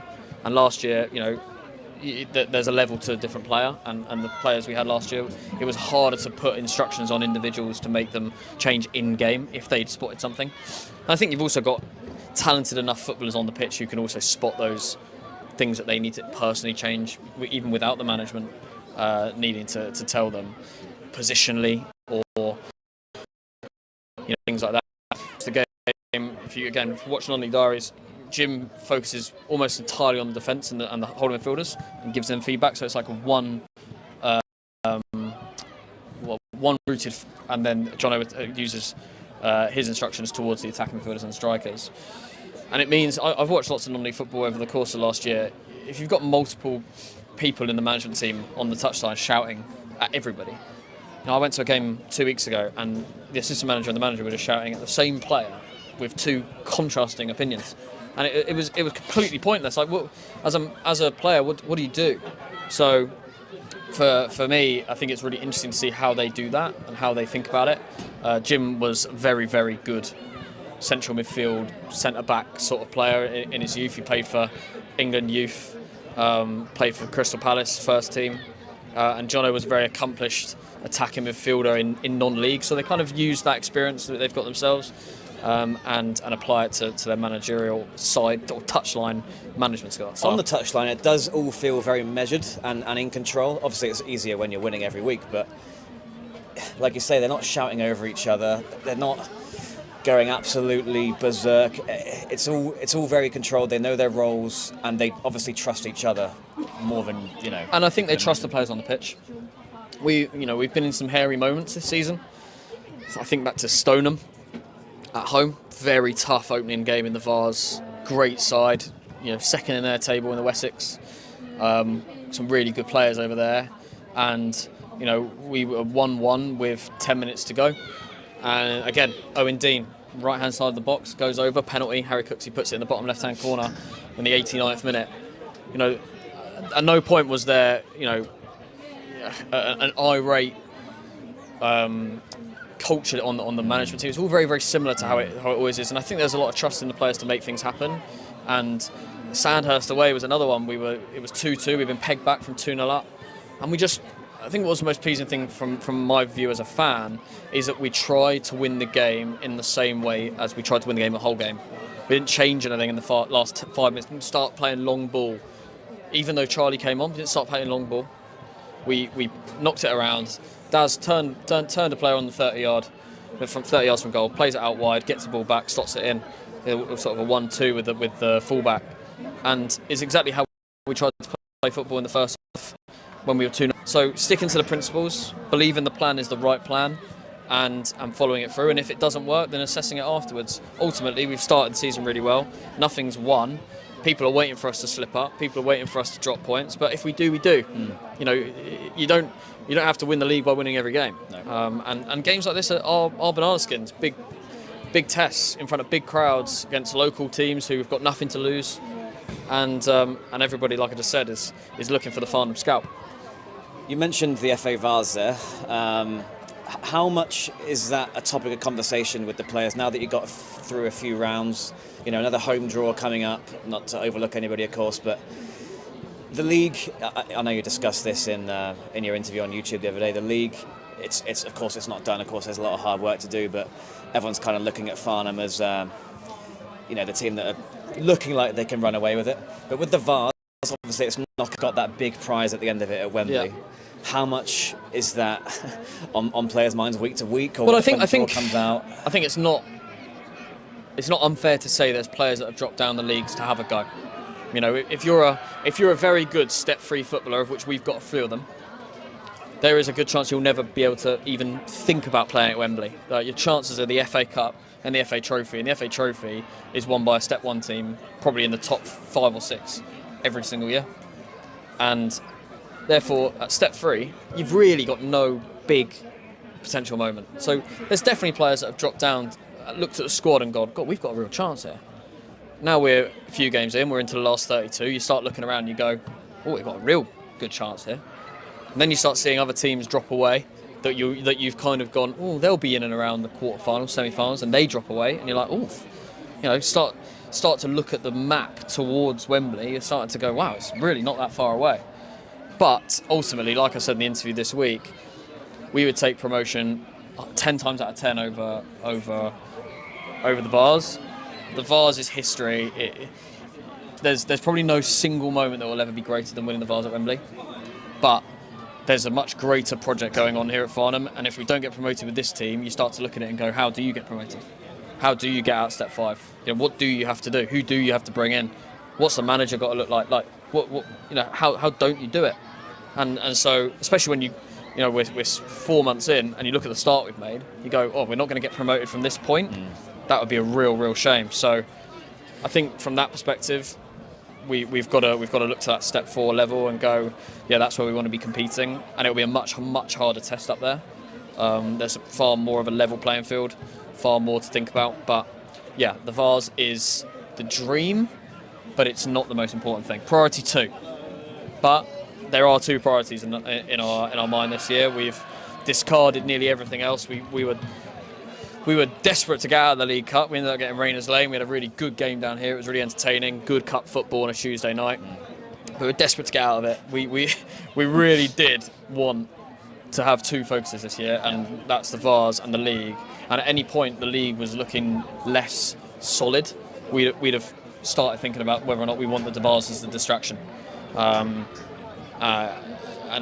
look, the Vars is a really difficult tournament to win. You've got to win in 90 minutes. And then it's penalties if you don't. So no extra time, nothing else to think about. Difficult one. But boys are back out. Yeah, and I mean, attacking the sandbox.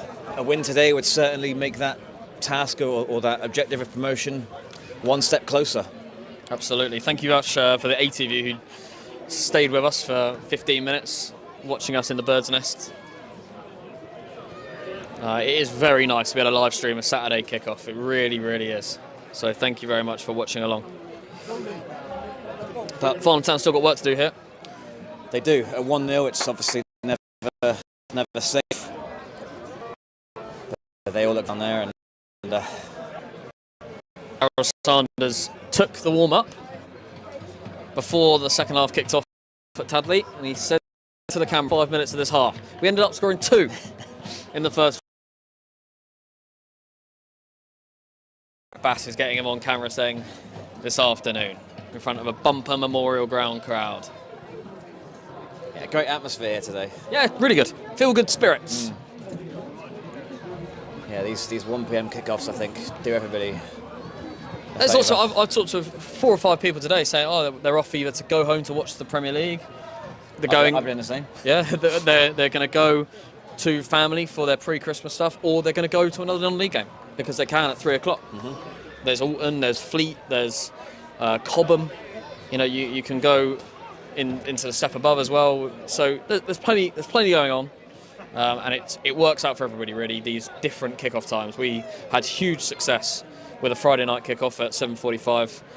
I think we got like 800-900 people in for that, which was fantastic.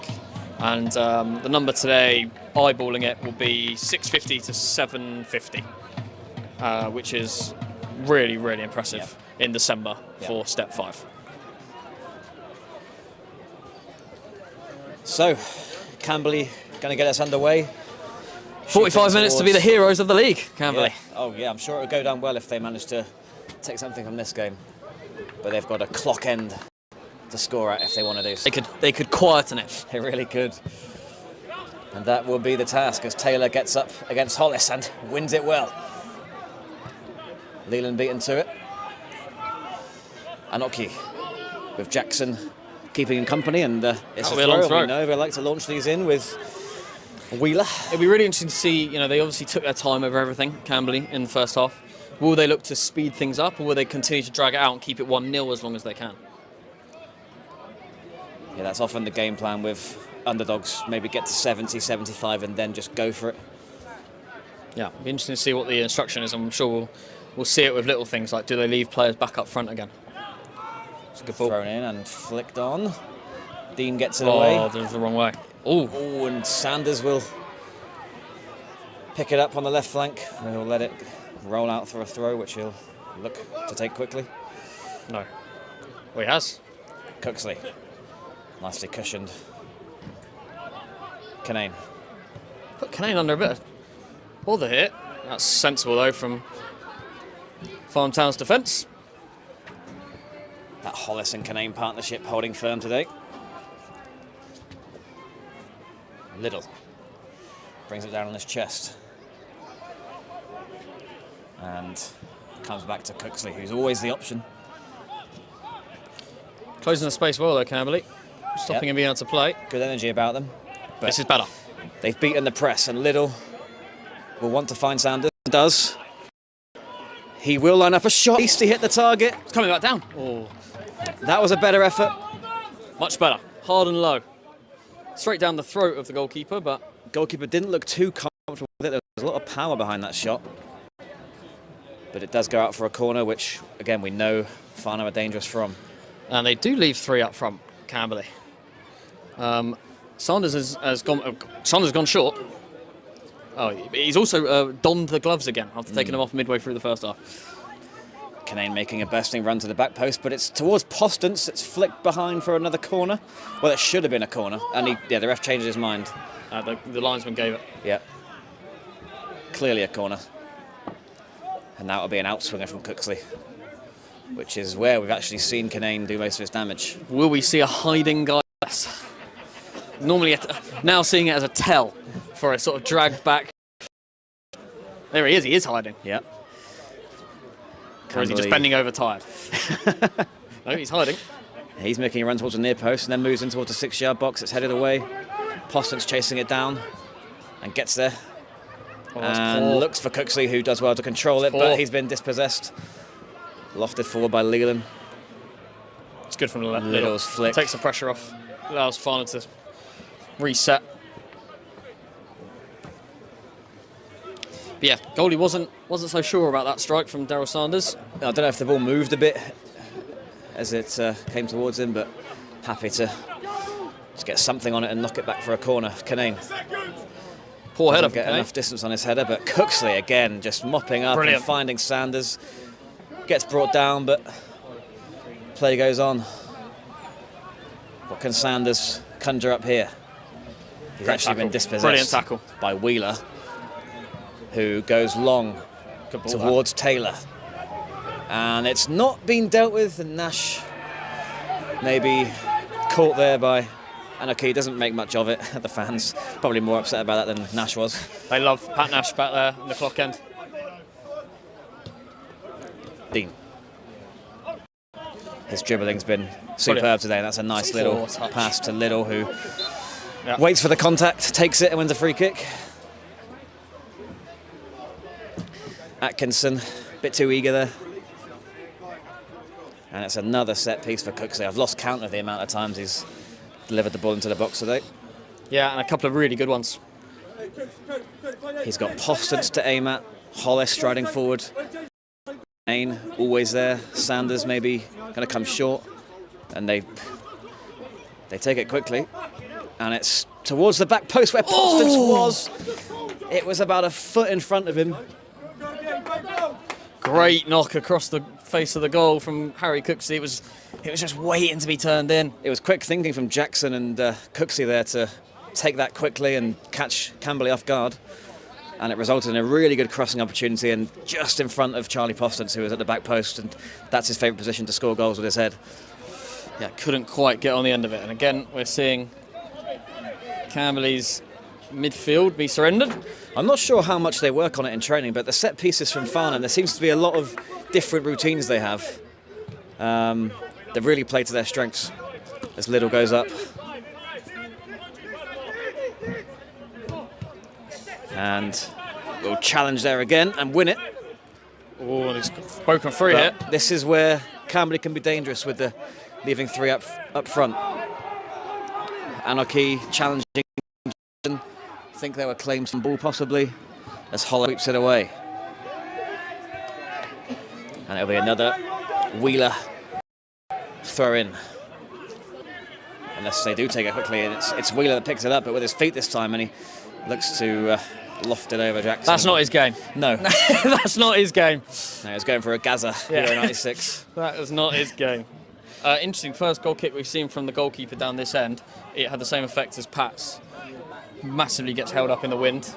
So we'll probably see a lot more distance from this end down the pitch from Pat Nash.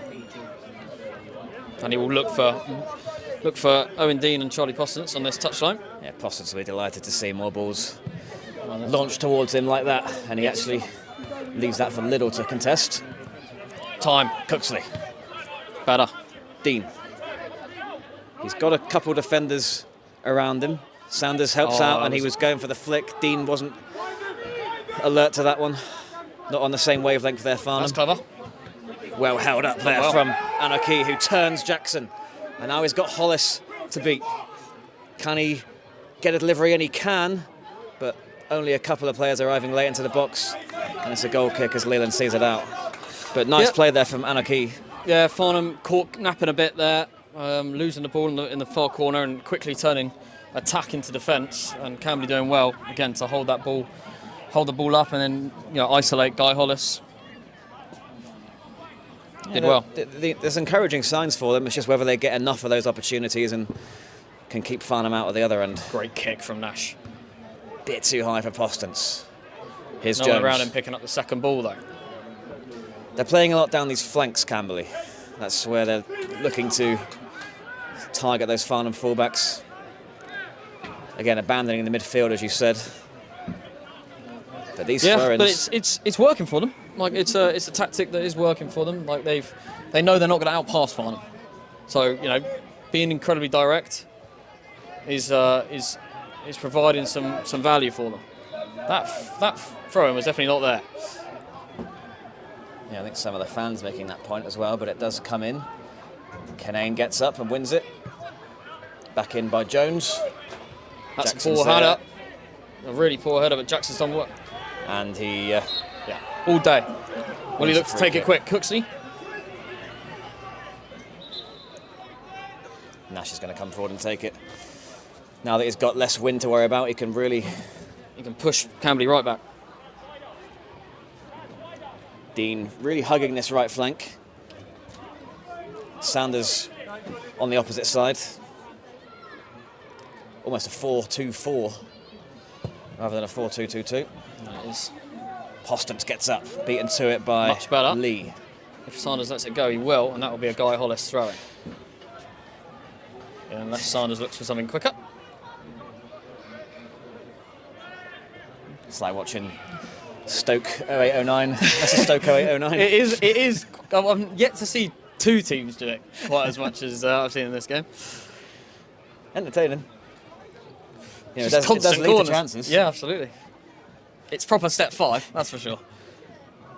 If you expected ticky-tacky, it came to the wrong place. It just floats up. Oh, it just doesn't fall for anybody.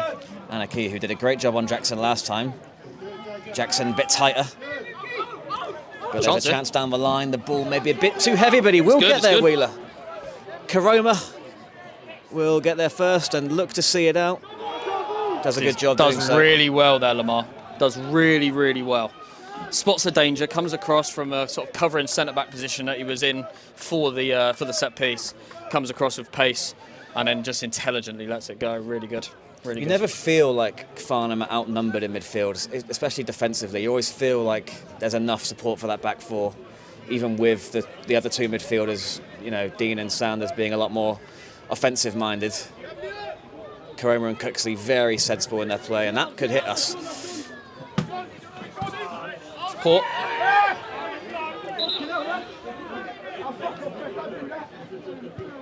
Ref's going to have a word with Owen Dean for time wasting.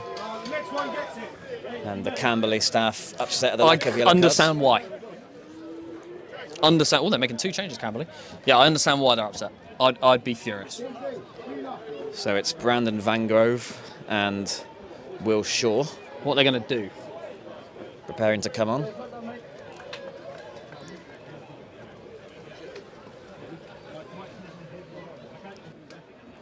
Wheeler that makes way. The throw-in threat as Farnham also make a couple of changes. Postance coming off for Shams, and Brandon Kalu getting ready as well for Leland.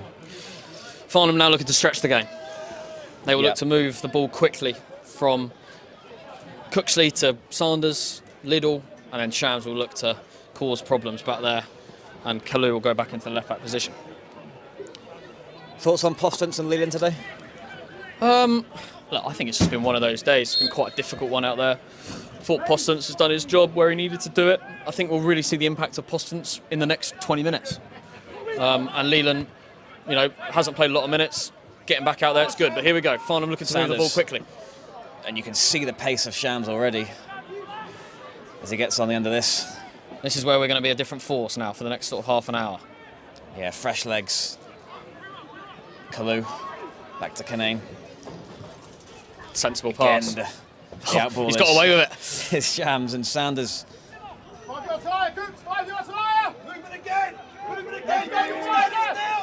All the time in the world, and Cooksley bobbled up. It's clever. Dean.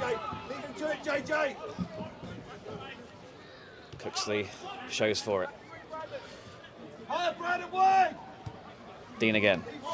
Farnham can't afford to lose the ball here as it slows down, and that's what they do. And they do lose it, but Dean tries to win it back. Looked like it might have been a handball, but ref waves play on. Taylor couldn't time his leap there. I hate those balls back. I hate them. I think every fan does at every level. It's just for that reason. It's just so easy for the midfielders are so open with those passes back to the goalkeeper. And the wind picked up again, which won't help Pat Nash's cause with those balls back to him. Right, forwards are too far away from each other. Well, Edwards and Liddell are holding hands up there. Owen Dean will now become the target. Nash won't be able to pick this up, and he takes his time and sees it out like a veteran centre-back. Yeah, very coolly done. Yeah, Owen Dean will now be the target from set pieces after Postance has come off. But yeah, different style now. Farnham will look for the flick-ons. We'll look for the balls in behind for Shamal Edwards' pace, and Adam Liddell, I imagine, will drop off slightly. Sanders moves over to the near side. Dean great header. Flicks it on, showing that he can win headers just as well as Postance. Stan Jones wins a throw in off. So where are their fresh legs then? They've got 12 far side and 16. And 16. Okay, so both forward areas. Will Shaw and Brandon Vangrove hoping to make an impact. Again, Camberley throwing caution to the wind, and you've got to admire that. Only 1-0 Farnham set. If you're going to leave three players up top, if they're going to be, racing forward, then they need fresh legs. So understandable why it's those areas where they've done well there. Made a change. Done well. And the shot is not what. That's why it's just so important to make the most of your chances, Campbell. Snatched it, got too excited probably. It's not what Shams is on the pitch for. No, Edwards beaten to it. Yeah, not much happening in the middle of the park for either team right now in terms of intricate passing and creating opportunities. Again, Shams does really well there, by the way. Yeah. Dean keeps it in. Does well. Beats his man. Does really well. They get it away. Cooksley wins a tackle and is fouled by his that one, number. Cooksley did really well. Much to the dismay of the Camberley coaching staff. Sensible. Clever play from Cooksley. You've got to play it. Dean, and he will keep this in. I wonder if it was a bit heavy, and he stands it up. And Edwards is there, got his head on it. Comes out to Karoma, who hesitated a bit. And Canane finds Kalu. God, a better pass from Cooksley. It's one of his worst passes all day. Just a bit heavy and such an easy pass. Probably couldn't believe his luck that Dean was in such space. Searching ball from Canane. He's going to kick that in. Oh, why doesn't he just keep it in? Well, what he has done is cause a very painful injury. He had so much time, though, there, Owen Dean. That was a Van Dijk-esque ball from Brian Canane. It was a brilliant pass. Just need to bring it down and do what he's been doing all of the first half. Just run at him. I think we all have sympathy with I think it's Passfield down there. He needs some serious treatment. especially in this weather. The time that Owen had on the ball though, just rushed it. But Farnham beginning to again extend the game, move the ball back about the pitch after a sort of rough, 5 or 10 minutes where they couldn't really string a couple of passes together. But we have reached the hour mark and it is still 1-0. And Camberley doing well. Camberley doing well. That is always precarious. And they've been good from set pieces, and they've caused a lot of problems from throw-ins. This is far from done. I wonder if the unbeaten or the perfect record just adds that little extra bit of anxiety when you're holding on to a 1-goal lead in this. Yeah, I think scenario. you're probably right. But like I said at half time, you're not going to win every game, right? And ultimately, it's a 38 game season, and you've just got to probably win 30, and that will be enough. And Farnham are 14 in. There. Request from the management team to raise it. They know there's chances out there as Camberley kick it forward. Hollis challenging Taylor. It's good. And the flick on will force Canane into some defensive work. And it's a goal kick. He got away with one there, Canane. Camberley player goes over. It's probably a foul. A real swipe from the defender. Well, he just tried to clear it, and the Camberley player just got his toe on it. One of those sort of dead areas as well. Camberley player's obviously never going to get the ball, but you can win a foul.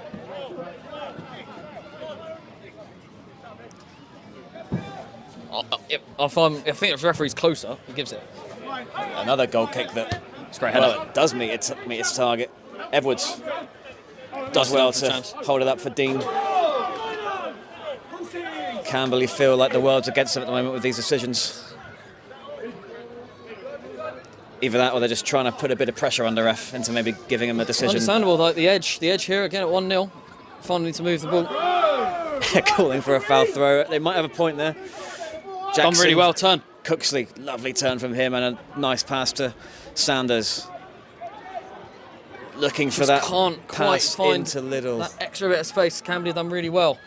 They're doing a good job of crowding him out in those situations because you give Sanders space and he will punish you. Oh, that wasn't a clever one from Karoma. The ref waited to see if there was going to be an advantage. I think it's fair. Crowding the ref though. It's a yellow card. It was late and there's a bit of a scuffle. Who's got involved? It was late from Karoma. It was late. A little bit high, not outrageously. I'd be shocked if he gave a red. He wasn't even looking at it, was he really? He was given the advantage. Referee. Yeah, it's actually on his ankle. Looking to calm things down It's on rather his than ankle. It's a yellow card. Do anything rash. It was just late more than anything. Yeah, it was a poor tackle. It was a poor tackle. I think he'd be very lucky to escape a booking. Oh, he deserves a yellow and a talking to. Oh, and he's going to talk to his linesman, which I'm not sure if that's a good sign for Lamar Karoma. And this is the last thing that Farnham need. Yeah, I just can't see it being a red card. He was happy to play with advantage. Yeah, and he had the best view of it. Definitely. Seemingly. He's calling Karoma over. What's he going for? Booking? He's reaching for a card. Off the linesman's advice.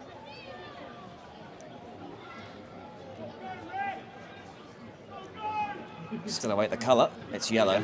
Guy Hollis moving away with a spring in his step told me that it was always going to be yellow after having a conversation.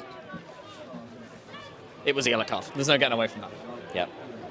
I think Karoma happy to take it. Will make the substitutions more interesting. But they've not exactly been overrunning that midfield and leaving Karoma exposed. So no, but he's good defensive cover. And a yellow card for, is it number Mason 5? Taylor? No, I think it's number 5. I think it's Taylor. He's the one that's complaining. Maybe 5 used as the mediator as captain. I think Lee was just looking to calm him down, and Taylor getting a bit of stick from the crowd as well, which he responds to. Ball comes in. Great flick. Flicked on by Taylor, who gets it back in as well, and Canane beaten to it by Dean. Taylor goes up again, wins it. Does really well. They've been dangerous, and Taylor's been dangerous on the flick on. Just wonder if those yellow cards might change the game a little bit in terms of the way it's being played. Obviously, it's been played in good spirit so far, but if one starts to spill over in any way, Cooksley. Farnham got to make sure it doesn't happen as Edwards chases this one down to no avail. Farnham need to get back to their rhythm, their routines. It's not been vintage today.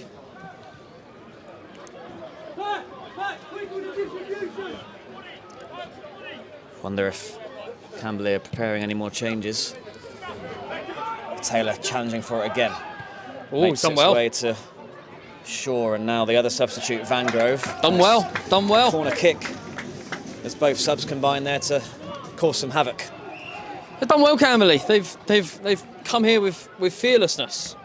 This is exactly what I talked to Luke, the manager, before the game, and the chairman. I said, look, some teams roll over. If you come with a bit of fearlessness, come to play the game, then you've got every chance. In it comes. It's deep towards the back post and headed back in, but not able to get a meaningful contact on it. Canane, vocal. This is where leaders, bit of standards. You know, no one's going to just go in their shell here. This is, you know, these are the moments that define your season. Can you come through tougher games? Nash looking for Edwards again, and Jackson sweeps it away. Edwards wins that header, and perfectly placed to Sanders, who has Liddell to his left, into the penalty area, cuts back. Does well to keep the ball, but the ball to Kalu was a bit pass. Light. Just wasteful. Cooksley, good control. Has a man on him. Better. Finds Sanders. Here's Dean with Jackson making that overlap, which we've not seen so much in the second half. Sanders. Better from Farnham. Karoma. Edwards Better back to from Karoma. Dean, now and pass. He has Jackson on the overlap. Here's Shoot. Jackson, and he finds Karoma for 2-0. Lamar Karoma's first goal of the season, and it's Farnham's 99th. An absolutely beautiful move with Joe Jackson providing the overlap, and the composure to find Karoma there rather than take a shot was the reason the goal was scored. It was the first time today that Farnham Town have actually zipped the ball about the pitch. Shams coming short, lending it to Karoma, moving out wide, Sanders, Joe Jackson. And I thought, Joe Jackson, what are you doing not shooting? Little cutback, Lamar Karoma hits the griddy, and Farnham are 2-0 up. You know, from being worried about being sent off a few minutes ago to scoring his first goal of the campaign, it's been quite the few minutes for the midfielder, and it's capped off a really good performance. It has. It's not been vintage. It's not been 6-0. It's not been a completely one-sided game like it has been for lots of this season. But you know, these, like I said a minute ago, these are the tests that you need to get through. These are the tough games that you just need to make happen. And that was a very, very good football goal. But a good performance from that midfield. I feel like that's been the basis for this display. And those two boys have scored both goals. Yeah. So maybe those are the leading contenders for player of the match as we stand. But maybe now this is where it changes. The Camberley approach will change, and Edwards will start licking his lips, and you know, maybe the likes of Flatman and Rule and Tanner will want to get on and have an opportunity themselves. This is where it changes. Can Camberley force a goal in the next 5 minutes? But we saw so much from Joe Jackson in that first sort of 10 minutes on the overlap, and until just now, we hadn't really seen it ever since. Yeah, well, they've got a chance here. And when he did get forward, he provides a brilliant assist.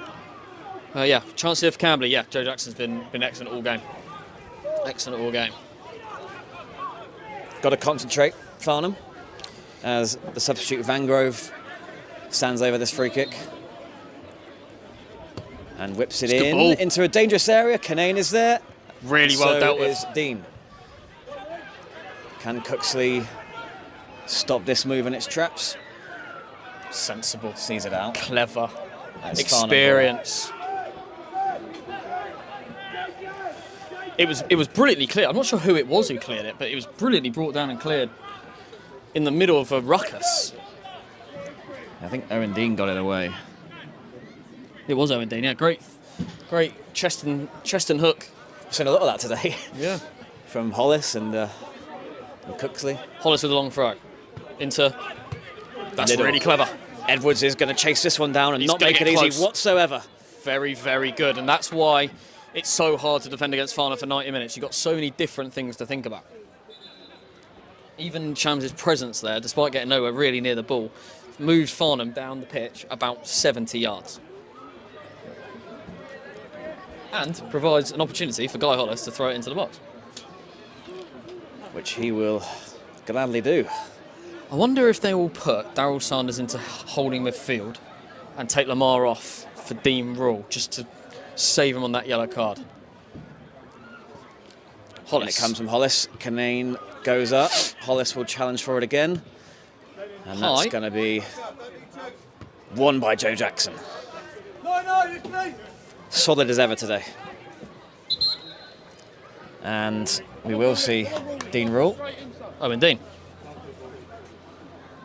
For Owen Dean, who provided the moment of inspiration for the opening goal today and has generally been very, very good, isn't it? A very good performer for the hosts. And Dean Rule looking to interesting though, because that takes away any sort of natural long ball presence up front for Farnham against a physical Camberley defence, so it will be more of a passing approach now for Farnham. Clever from Cooksley. Forward it goes from Camberley, and Hollis gets it, but the second ball is picked up. Great ball. And it will be an opportunity here for Jones. Does really well. And Nash makes a save to a rapturous ovation. He's the fan favourite back there, and it's a brilliant save, and you can see why. Off his line, brilliantly scrambled, and he scared the striker, who couldn't find the back of the net. Huge chance, though. Yeah, clever little through ball from Vangrove. And the best chance of the second half to Stan Jones. Brilliant Maybe just needed to lift it over. Brilliant Nash. save. Big moment in the game, that. It was, and it will remind Farnham that there's still a game to be seen out here. Vangrove again. It's made a good impact since coming on. And it's flicked through, and Canane will step in, get it away really towards well, Edwards. Canane. How he's managed to find him and keep that in, I don't know. What's he going to give it? Edwards holds it up, and throw goes against him.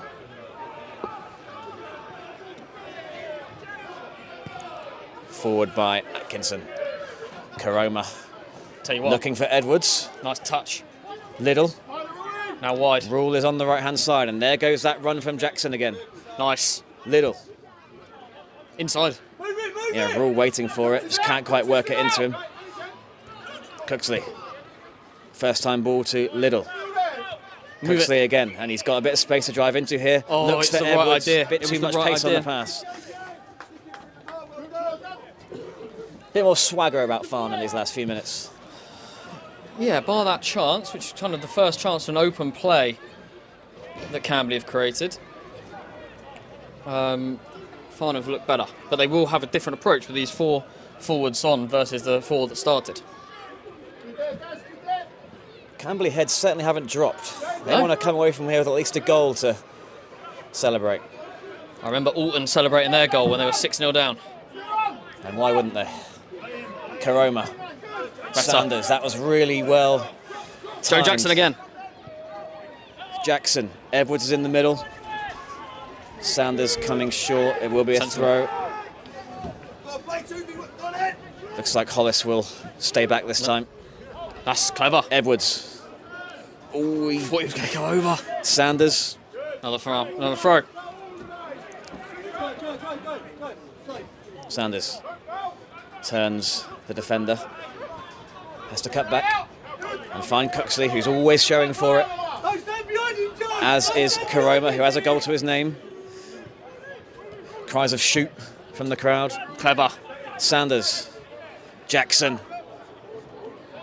Sanders goes inside with the reverse pass from Jackson. Sanders into the penalty area, drives it across with pace, and it evaded Edwards. Probably too much pace on the cross. He's basically shot it at Jamal Edwards' head. And Camberley come away. I think Daz was kind of caught in two minds there. Just needs to deal with it here, Brandon. It's what's happened Karema that was caught out, and he's adjudged to have fouled. Yeah, here we go. Look, right in front of us. Yeah, he just has to roll it across to him. A la Joe Jackson. Shoot. Caught in two minds. But a nice move, and that reverse pass to get him in was beautiful. Jackson's been really, really good. Really, really good. I think you're right. The two midfielders have probably been Farnham's two best players, but Jackson has been right up there. Yeah, from an attacking sense as much as anything else. He really does provide that outlet. So, an opportunity now with the in-swing cross. Kanane has, we talk about the midfielders being great performers. I don't think Kanane has lost a single aerial duel today. He's been first at everything. Another fan favourite back there. They called him the king of the clock end. It's quite the accolade. He was knighted. A few months. Knighted, the coronation, all sorts. In it comes. This time it's Jackson that deals with it. Sanders going to get Sanders this. will pick it up, and Edwards starts to make that run. Little coming across as well. Still a good energy about Farnham.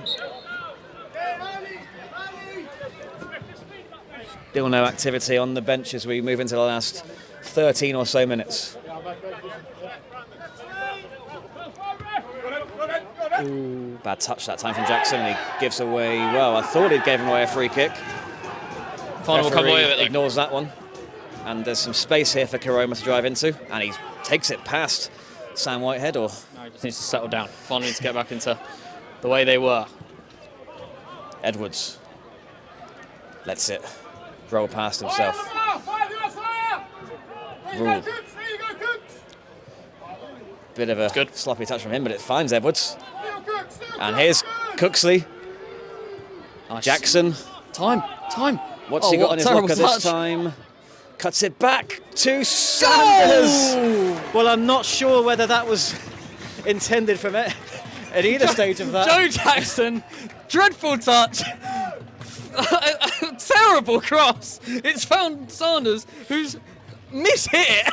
It's a dreadful Farnham goal, but it is Farnham Town's 100th goal of the season, and isn't it fitting? It comes from the feet of Daryl Sanders, who has been the gem in this side. Farnham Town, 100th goal of the season, December the 23rd. Incredible. And Sanders' shooting was, let's say, ropey in the first half. I think that might be his last action. That was, maybe not the finish he intended, but it finds its way in. And he's replaced now by Lewis Flatman. Go on, Flatty! Who has 12 minutes to make an impression. Yeah, Sanders maybe, he probably won't look back at this game as his best display in a Farnham shirt. Gets on the score sheet. He's been crowded out several times. Tell you what. Shooting in the first half was wayward by his own admission, but he gets on the score sheet. He's always showing for it, and always the man that picked up those loose balls in that pocket of space. Yeah, he's always there or thereabouts, isn't he? It's like very rare for him to not be involved, either be an assister or a goal scorer. I think it's like his 32nd goal involvement this season. From a midfielder, that's quite the return. It is. But, as we're talking about Cooksley and Karema battling for that man of the match, Jackson comes up with a second assist of the game, and more by luck than judgment, I think. That's not what it says on the score sheet. As Kanane has to be mindful. They want a corner, they won't get it.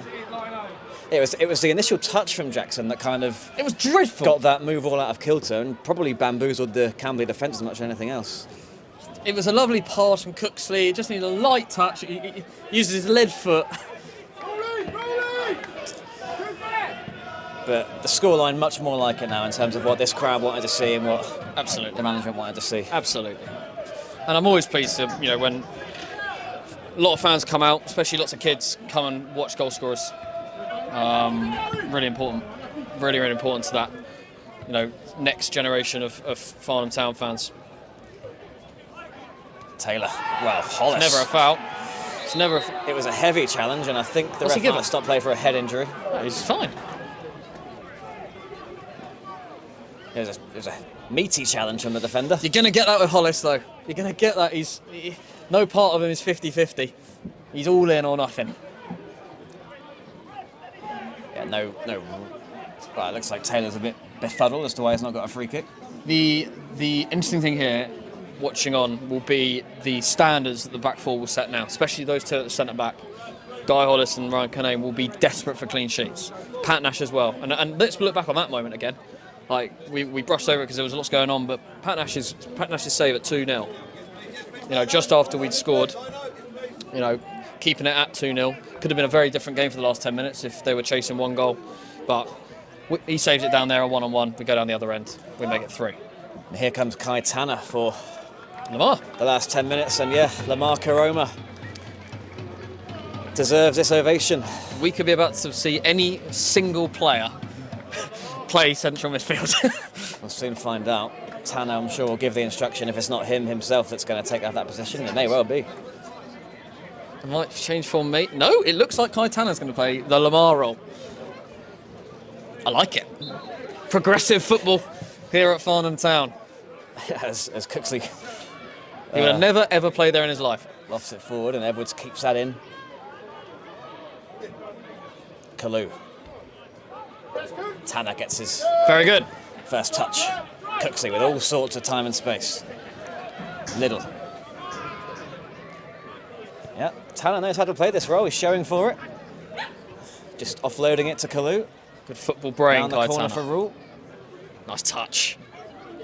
Yeah, he was looking for the run of Kalu there. Maybe he'd been better served giving it back to Tanner. And now Camberley coming forward. Canane stepping in. Brilliant.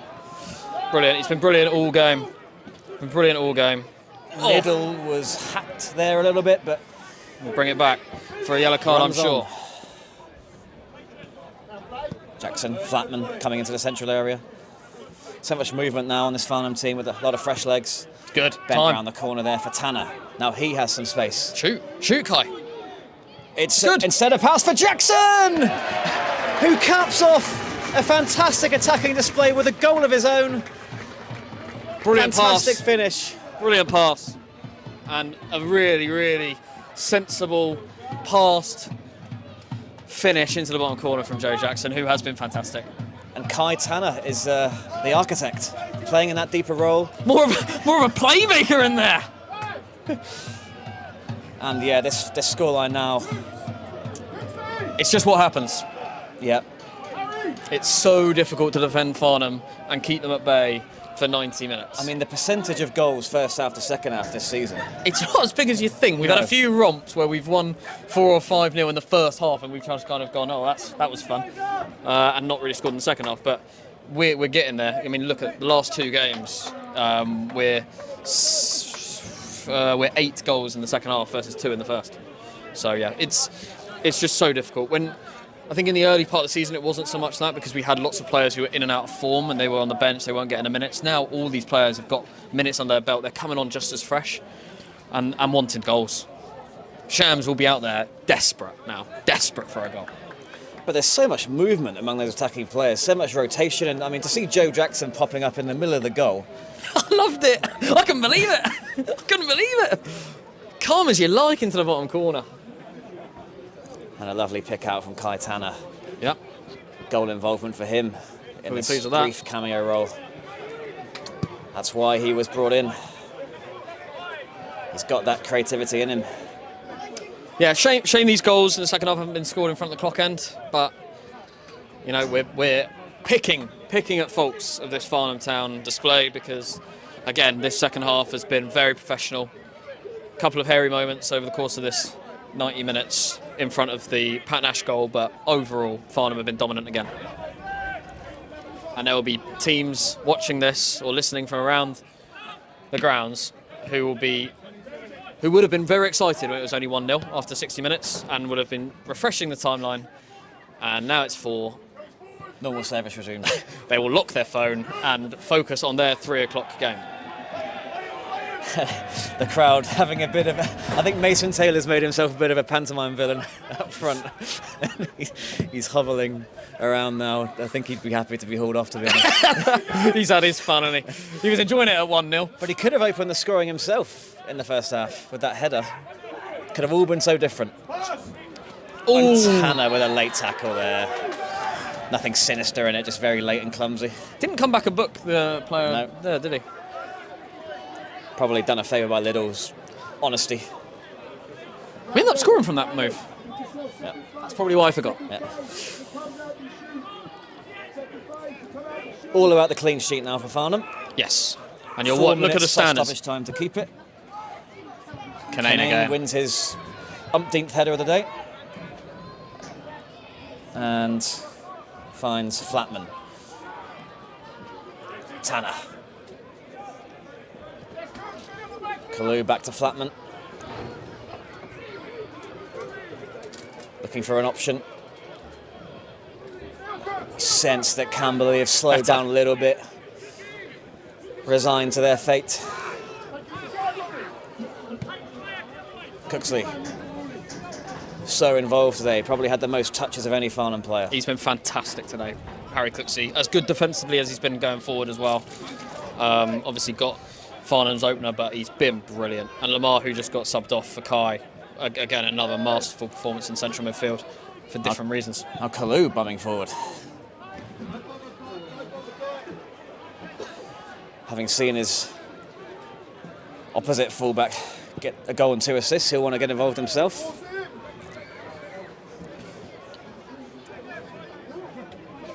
Do you think right back's Joe Jackson's best position?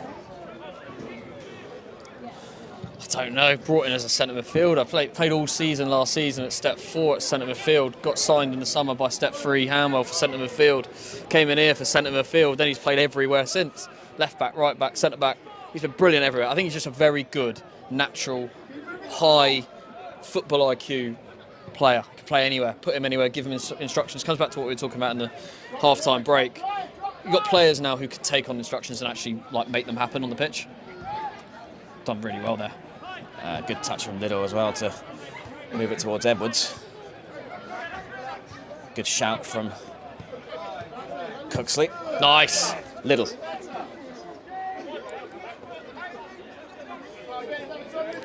No goal for Liddell today, but very active. Yeah. In a lot of the link-up play, especially in the second half. Edwards.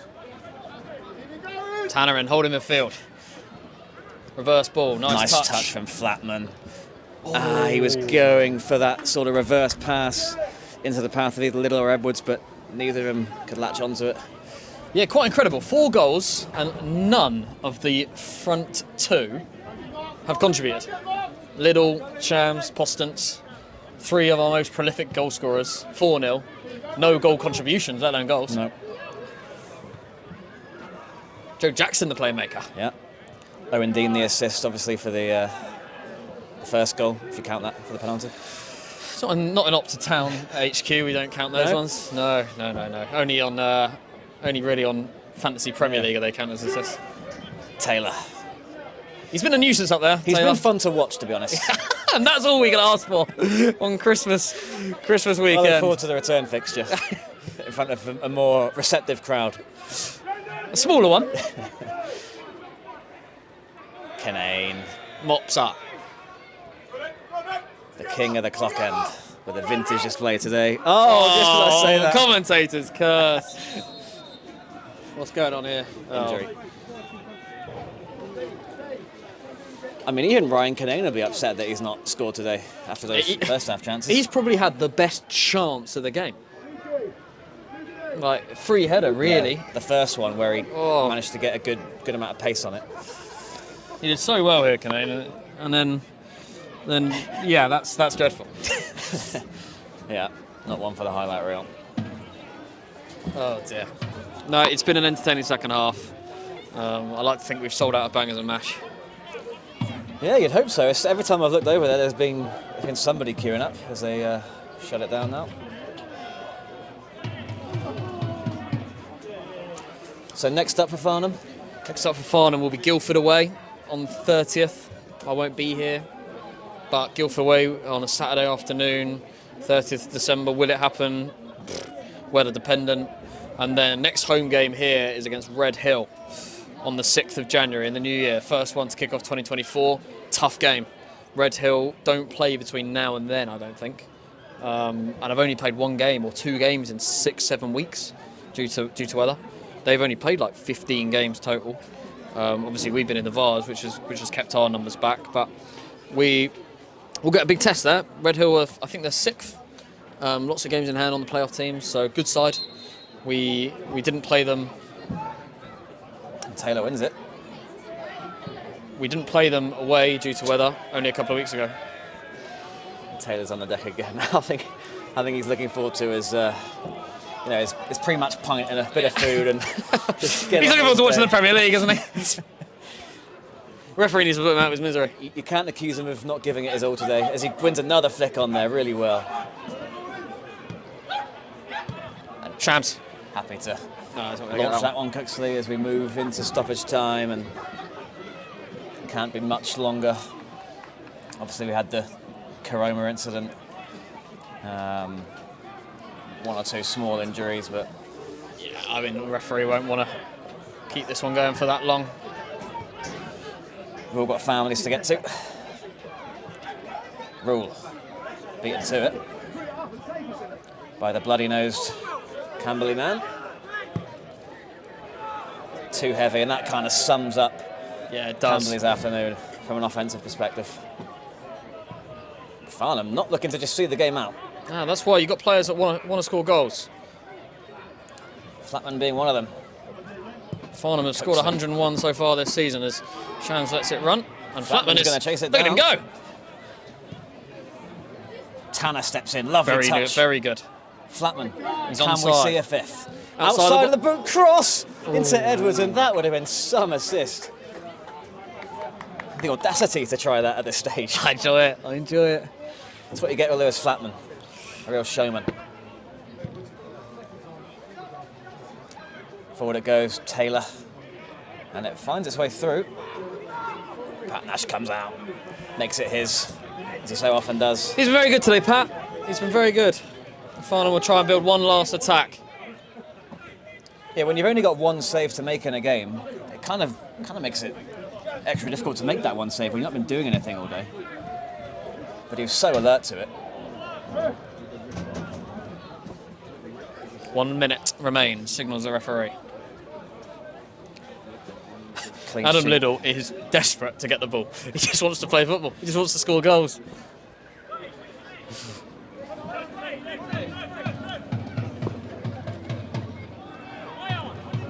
One last Guy Hollis throw. Forward it goes. Liddell doesn't. Well, I said the last Hollis throw. There will be one more.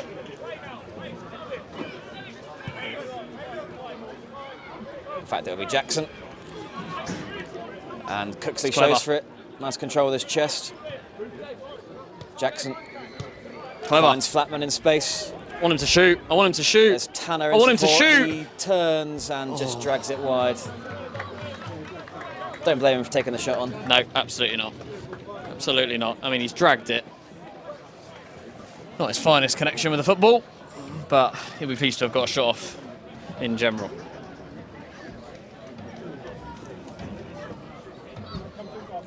This may well be the last act of what has been a very satisfactory afternoon for Farnham Town. 15 wins from 15.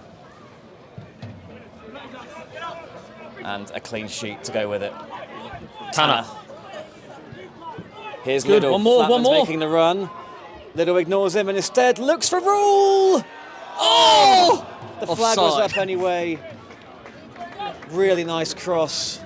And Rule was right to try and go across the goalkeeper there. Just couldn't quite find the far corner. It was a really, really, really nice Farnham move. Deserved the goal, really. The run from Flatman to kind of draw the defenders in.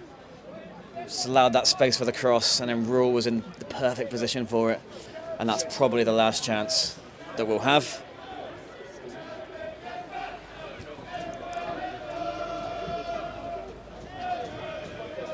Referee puts his whistle to his mouth and calls an end to what has been a fantastic performance from Farnham Town.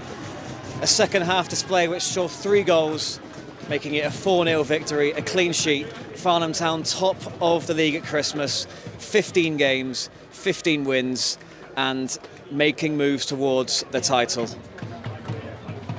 Yeah, it's been